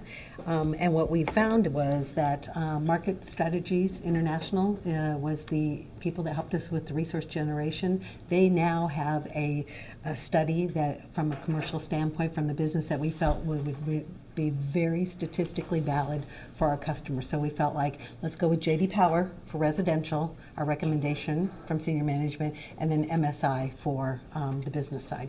Okay, so right now, you'll sort of decide decide on almost a yearly basis what you think the best tool is for. But remember, we doing want to this. keep that baseline so that we're not Right, then you've got changing, right? the same thing as far as in the Northwest Regional average. Mhm. You have to keep the same baseline, and that's where the problem is of changing things, but, okay, good. I just needed to clarify that for information for myself. And Director McGuire, I think the notion was to take the specific brand and specific. Get it out of there. Out of I the agree, directive yeah. language, so Right. it provides a flexibility, but obviously during monitoring, you would be able to assess by the qualities of the survey if that survey is actually meeting the requirements that you've Right. stated. Right, I just needed to verify that for myself, yeah. Great comment. Any other for clarification? It was a question, not a comment. Thoughts on enhancements? Any additional thoughts on enhancement? Quartile the right number? Quintile? Quartile would be Fourth, top fourth. You're saying top fifth? That's what I'm saying. Quartile is aligned with what we've chosen 25%. for many of the others, actually, too, yeah. What we like about that is the 700 number could fluctuate. 700 could be, the average might be 500 next, across the average, so it didn't make any sense to keep a whole number. That's not exactly the question. Right. Yes, we think it's correct, but. Okay. Don't start on these stats terms, man. I break out into a cold sweat. I remember that class. Yeah, I think what's really valuable, I know for me, and I believe it's probably valuable for the senior team, is the qualitative conversation around what you have interest in as we begin to think about the monitoring reports, right? That we can begin to incorporate and begin to think about and understand. And as we've kind of vetted this out, again, I think there's going to be opportunities for us to, in the monitoring report, to have greater clarity on some of the items that you've talked about here, and that's been valuable, certainly for me, I know, so. Discussion on this. So really the time for the question is, are you ready to move this forward to the next step in the process, which would be posting for public comment? Looks like we are. 30 days. Feeling good? All right. So we're going to shift. We got through two. That's really, really good. We're like picking up speed. And maintaining quality. And maintaining quality. Turtles next time, you know? He's getting there. I would say part of that is because I think the committee did a great job. They did a great job. And everybody working together to bring this to us, A lot of so work, too. great job on a new process, and I think it's very well done, so. SD10, as we move into, let me find my notes again, like I'm taking notes. We're shifting into SD10 ethics, as Director Gay had mentioned. Last month, we had reviewed the monitoring report and were found to be sufficiently in compliance. In support of one, this phase, step one, there really are three questions we're going to look at, and they're kind of similar to the questions we've gone through. But before we do that, I thought it important to turn it over to Director Mines as chair of the governance committee and brief a bit on where we are with regards to this specific strategic direction. Thanks, Scott. As you all know, SD10 is our ethics and the board's commitment to ethical conduct. We approved the policy, this initial policy, in October of 15 and updated in October of 16 with Resolution 6145. We accepted monitoring reports for SD10 on November 17th of 16 and September 14th of 17. Finding OPPD to be sufficiently in compliance with this policy as stated. During the September committee meetings, Director Yoder asked for time on today's agenda to discuss his thoughts and assess the board's interest, and I assume you've all got copies of his suggestions. And I think we need to consider them and decide where we go from here. So Scott, I'll turn it back to you. Great, thank The first question we would normally go through in this policy is, in this discussion is there anything that requires actually additional clarification? Is there something just initially inherently wrong with the wording? And I think through your email, you were really saying that's not the issue. The wording in this specific direction policy is good. I would ask any other board members if they have any issues with language. Not with the language, but I think Rick was, and maybe I'm stepping ahead, so stop me. All right. Yeah. This is first. I'll stop. Check. We have an accomplishment down this list. We got the check on the. Yes. Okay. The language has been re-ratified, if you will. We're good. We're back. So then the next question really is, are there opportunities for enhancement? And I think that's what you were really speaking to in your thoughts and reviewing specifically the Board of Directors Code of Ethics and Business Conduct. And reviewing that, you had some thoughts or suggestions on potential enhancements. Sure. There were 3 points that I wanted to make, and so the code is incorporated by reference and therefore part of the strategic directive, I believe. But that's what I'm pointing to. So I didn't find the code on the website, and so really it's just like annotation and definitions. Let's put it up there. If it's part of the strategic directive, can we have a link and can it be made public? Yep. Pretty easy. That's an easy one. Check. Well, I thought I'd start with an easy one. Check. The second one is the one that I think has the most meat and is, I think, most deserving of discussion of the three today. And it relates, where I first saw it was in GP7, where board members are expected to act in the best interests of OPPD and customer owners. And so I threw out the Venn diagram, and depending on the subject, it may be that those two circles, OPPD's interests and customer owners' interests, are pretty, in some things, are exactly the same. But it may also be that they are different. And so the code says that we should be loyal to the company. And in some cases, as elected officials, we've got customers who have different interests.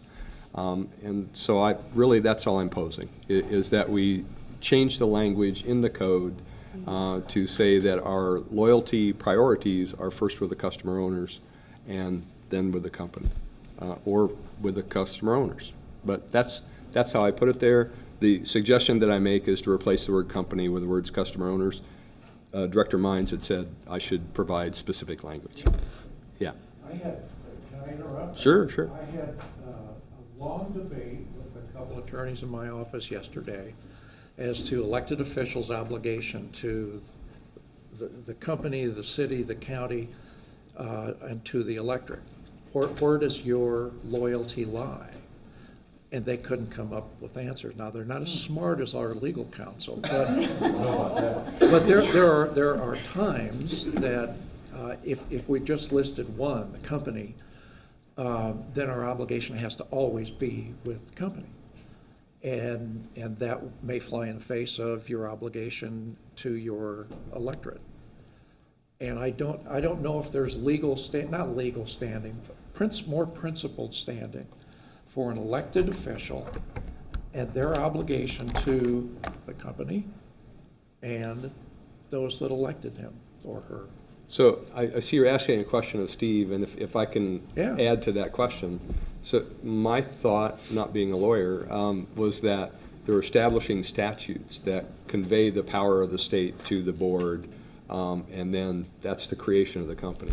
So in your answer to that, I'll just throw that lens out there. Sorry to put you on the spot. No, not at all. It's a very important question, and it's a tough question. It's really a tough question. You know, Director Yoder, you posed a very important question and a very reasonable question for those like you and the other board members who serve constituents, because you clearly do. You clearly are elected officials, which I suspect is why your colleagues, who I know and have worked with and have a great deal of respect for, were wrestling, and they're very experienced. In fact, at least one of them was an elected official and the Speaker of the Legislature, if I'm recalling correctly.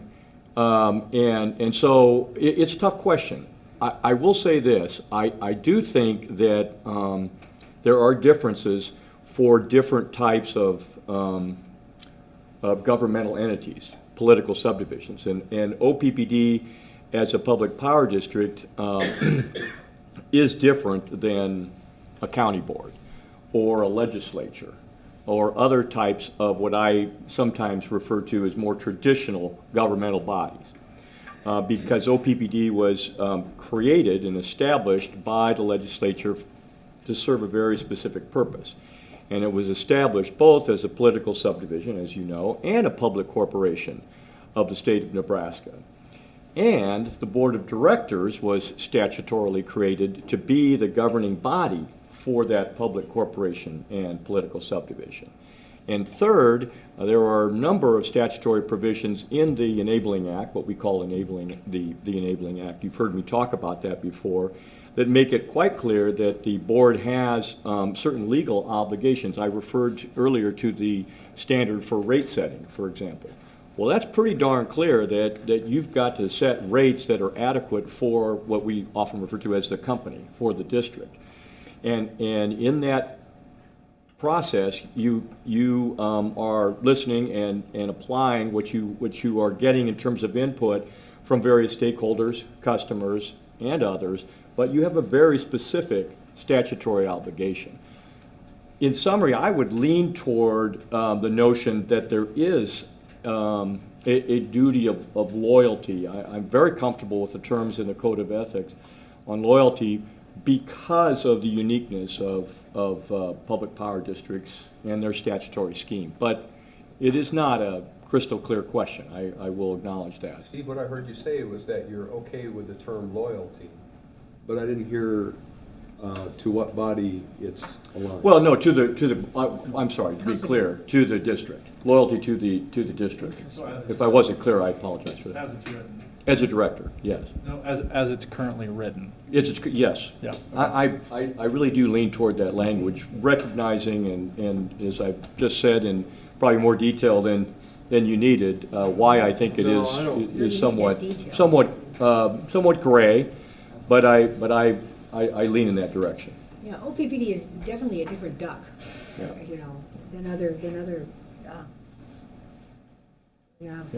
such as a school district or something like that, because we are a company at the same time, and we have the responsibility to keep the company running, and make it solvent. We have to have a solvent company, that's Right. If I might provide just some perspective here, I think it's interesting.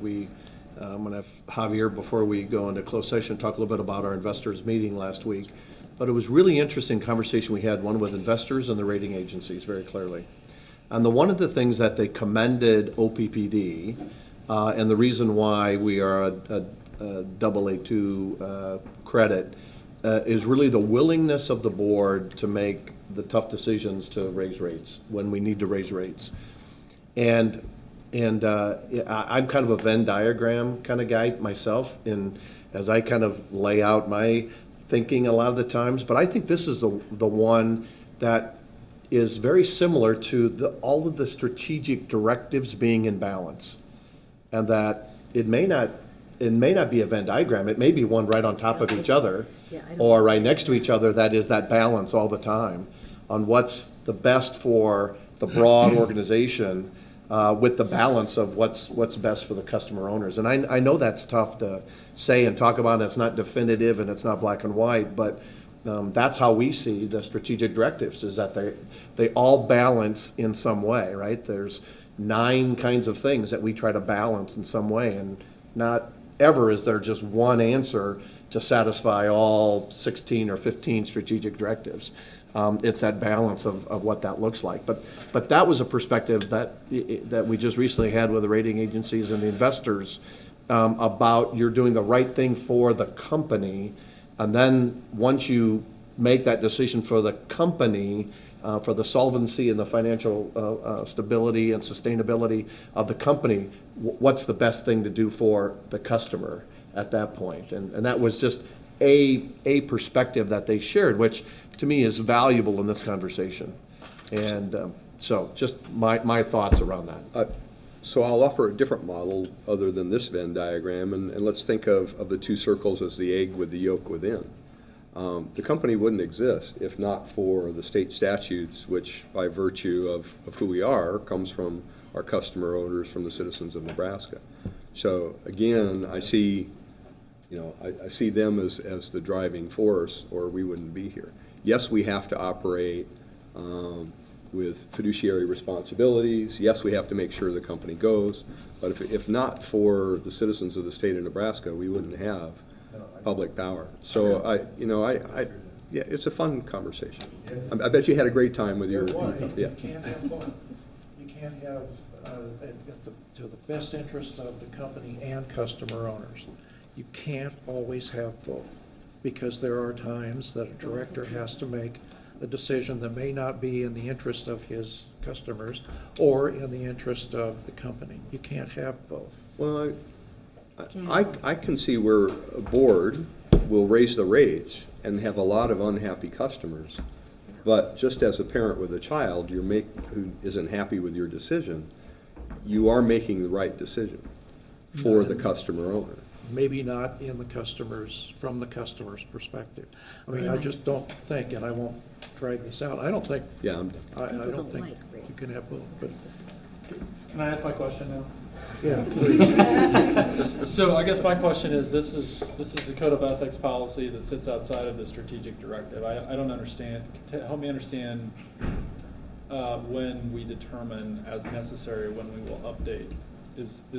Are we wrapping these things together?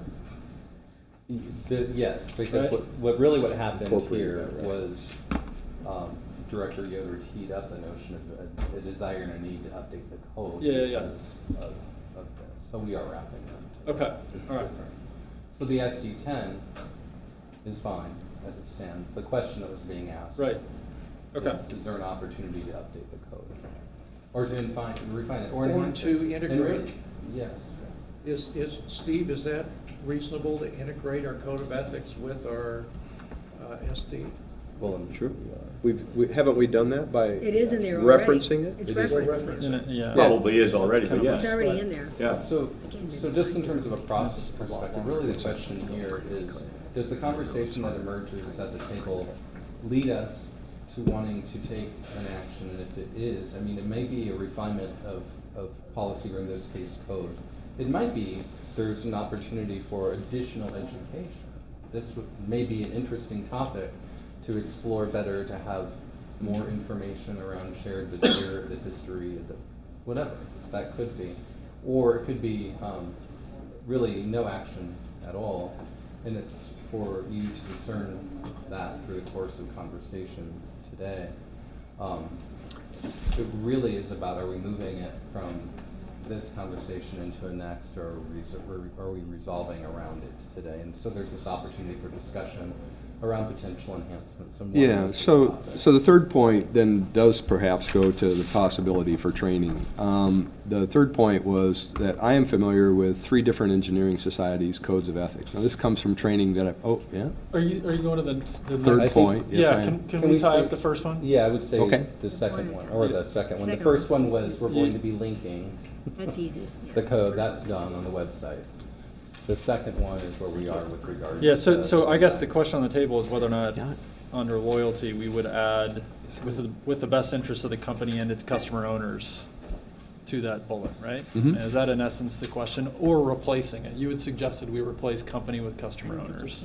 I did. I'm inclined not to do that, but I I don't would be think you can. comfortable with adding and its customer owners. I think that's Yeah, sort I of think you like, can add it. That would be a that good- brings them up. It's there. It's there already. That's how It's it's in there currently already? worded. Okay. It's there already.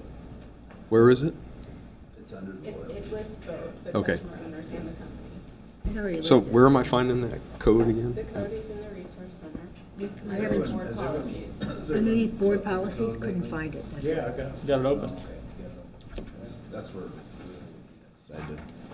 Are we gonna open that up and If tweak you it? could- you know, I asked before if we could have that separate, but it's so hard to find the damn thing. I was looking for it. So you're saying it's in there, it's in Oh, the it's SD? not both, okay. No, Yeah. it's not. Okay, so you want to add best interest of the customer owners and the company. Best interest of the company and And its Yeah, just add customer both of them. owners. Customer owners. Yeah, I can't think leave that's them an out. easy, that's an easy. You can't have add. both, but I think that's sort of bringing them up so that they're in some ways sort of on par, right? And then Well, it's up to us as directors to determine when those things aren't jiving. That's when the It hard makes sense, decisions that's are what our made. policies are about anyway. You have to look at the customer owners and the. Every decision all you the make owners. Every is based decision we on the make is based on customer, owner, both, and so the we should company. have customer owner in I there. mean, it's not, I don't. I'm okay with it. Yeah, it's not the end of the world. So add that Pretty language, simple. and customer owners. Yeah, that's simple. Good. That was easy. Are we done? Are you, any other comments on this point two? Check, that's awesome. Progress. Moving on to point three.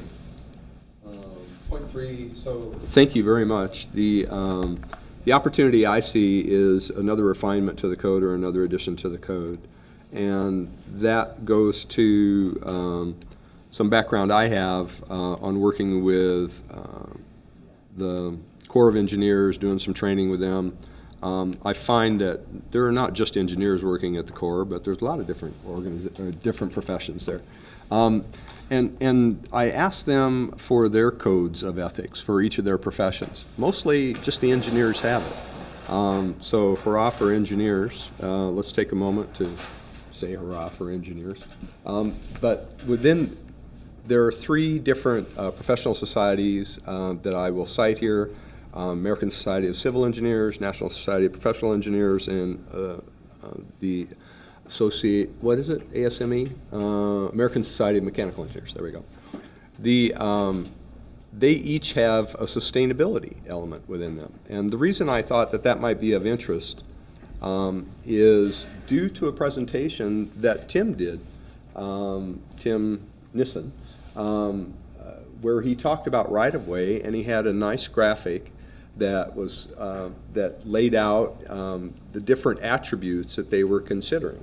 And then that led to a discussion about Envision, which is a sustainability code. I said, well, maybe there's a training opportunity to look at what sustainability is about, how it aligns with some of the attributes that we're considering, and then how that ties back to sustainability for us. So I guess the question I have for people here today is if if the engineers within our own organization have a code of ethics that says sustainability is important, isn't that something that leaders do, is also embrace the things that we are happy to see happen within the workers of our own company. So I just threw out an example. I threw out some language because, again, Director Mines had asked for that, and gave you 3 different references on it. So that's what I'm throwing out. And to paraphrase or make sure I understand really. Yeah, it was all over the place, wasn't it? Is this around, this is, I think, less around language and more around the opportunity for education, or? I think so, yeah. Would there be an interest in education, further education around sustainability, and is that the question on the table? Yes. Got it. Do we have that in our other policy already, or environmental stewardship policy? Or is that something where that would go? I don't think so. We're considering language that would be much clearer in terms of aspects of sustainability. In the code of ethics is where you want to add this. Yeah, because it isn't just environmental, although quite often that's what people think. As it's taught over at the College of Business, it's a triple bottom line, and it talks about profit and people, and then the planet as well. So, yes, it's more of an attempt to, another Venn diagram, to find the 3 circles, that little wedge shape in the middle is sustainability.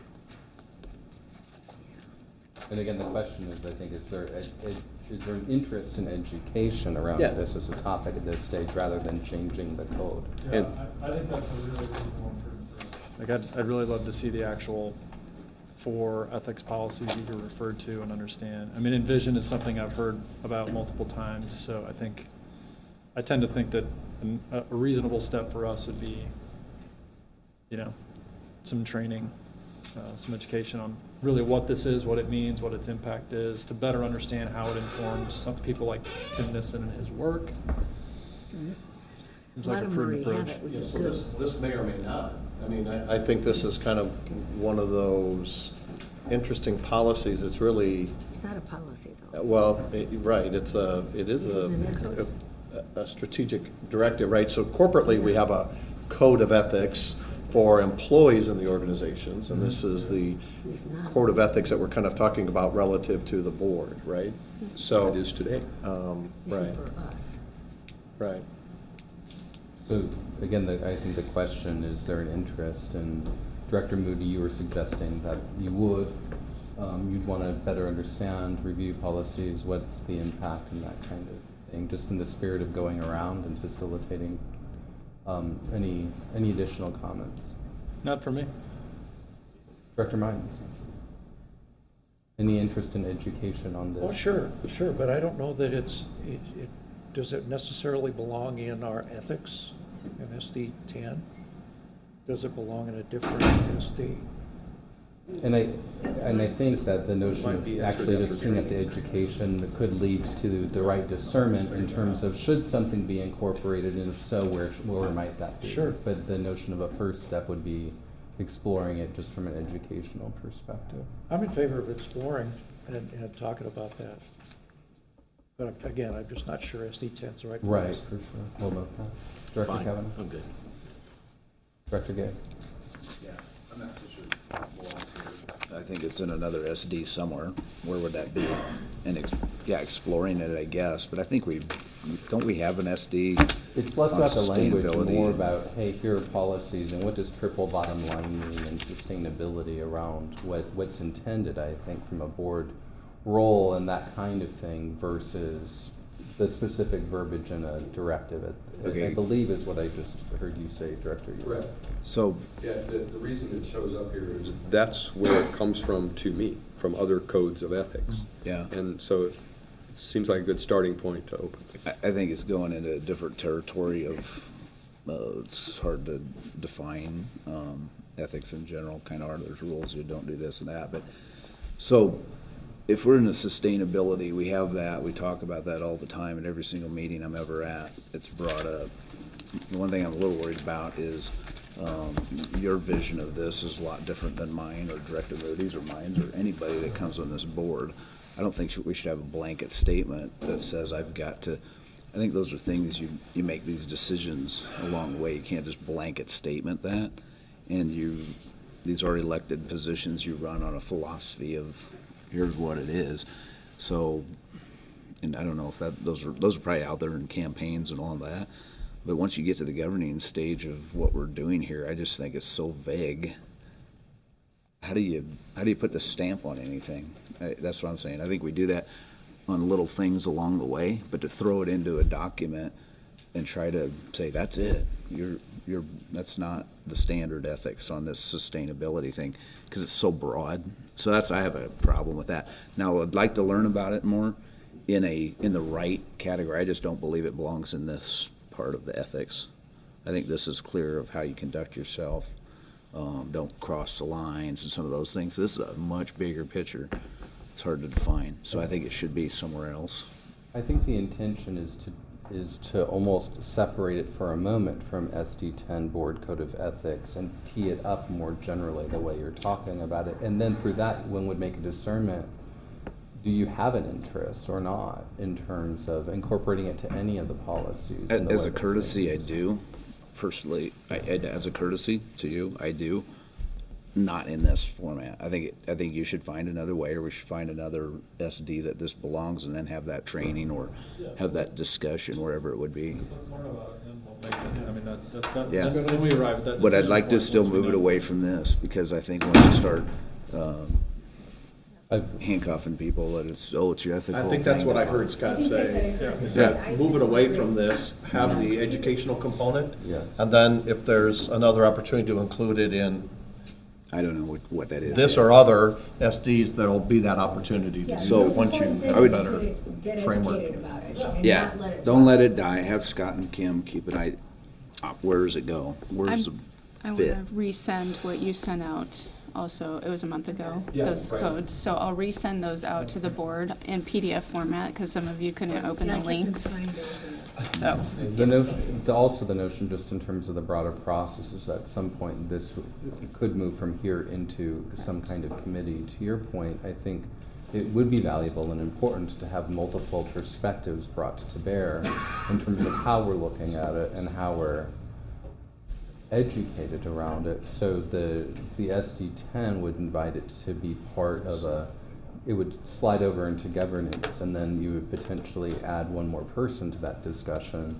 So out of here, it would be Director Mines and Barrett and Myself. Gay, and probably Director Yoder. And Director Yoder, and then discern what that education might look like, and then be brought back to here at some point in time with education. And then Kim and I would be working directly to help coordinate that and make sure it comes out and the conversation unfolds. Yeah, because we're going to be dealing with the other one anyway, so. Yeah.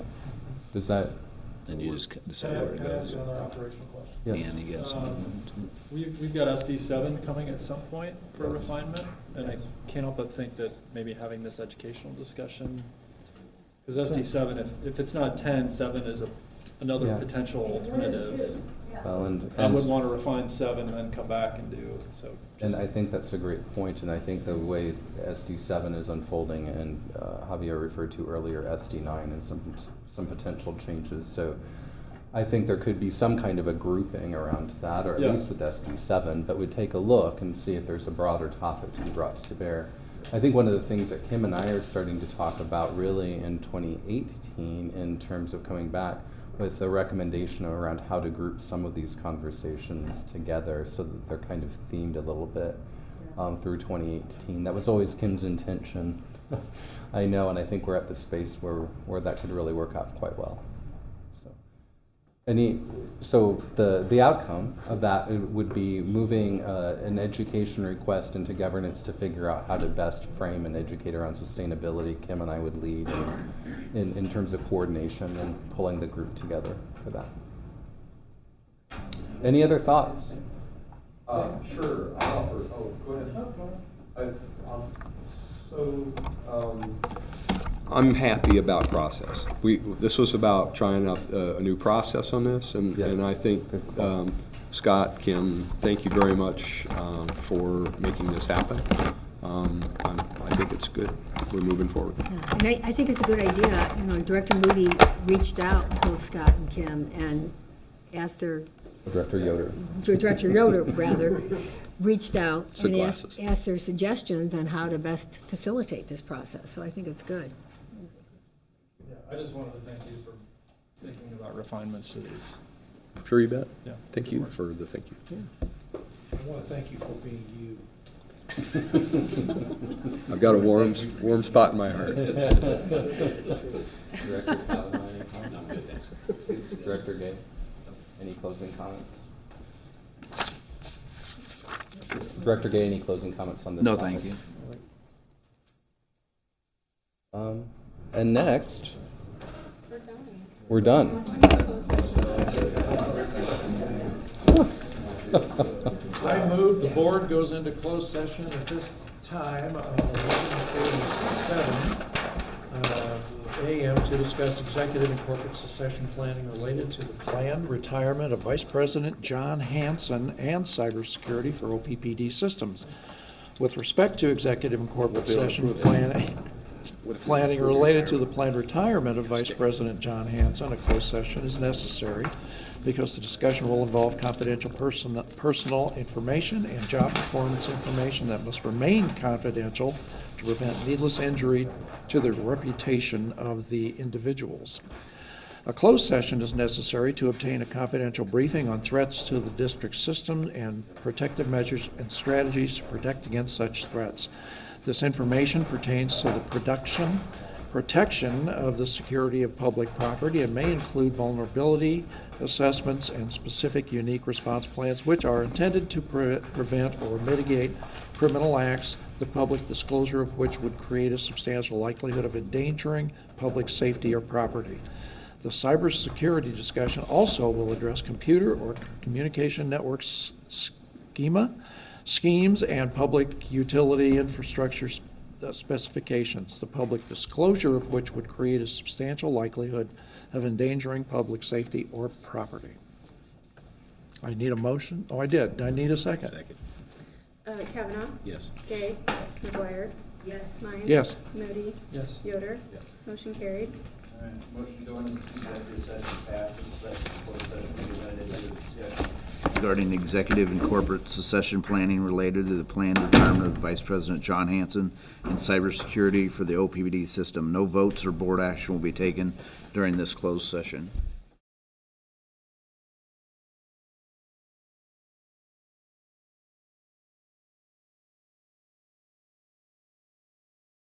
A motion and a second is required to reconvene into open session. Second. Kavanaugh? Oh, not here. Gay? Yes. McGuire? Yes. Mines? Yes. Moody? Yes. Yoder? Motion carried. Okay. The motion to come out of closed session at 1:03 PM is carried. This closed session was limited to a discussion regarding executive and corporate succession planning related to the planned retirement of Vice President John Hanson and cybersecurity for the OPPD system. No vote or board action was taken during this closed session. All right. Thank you all.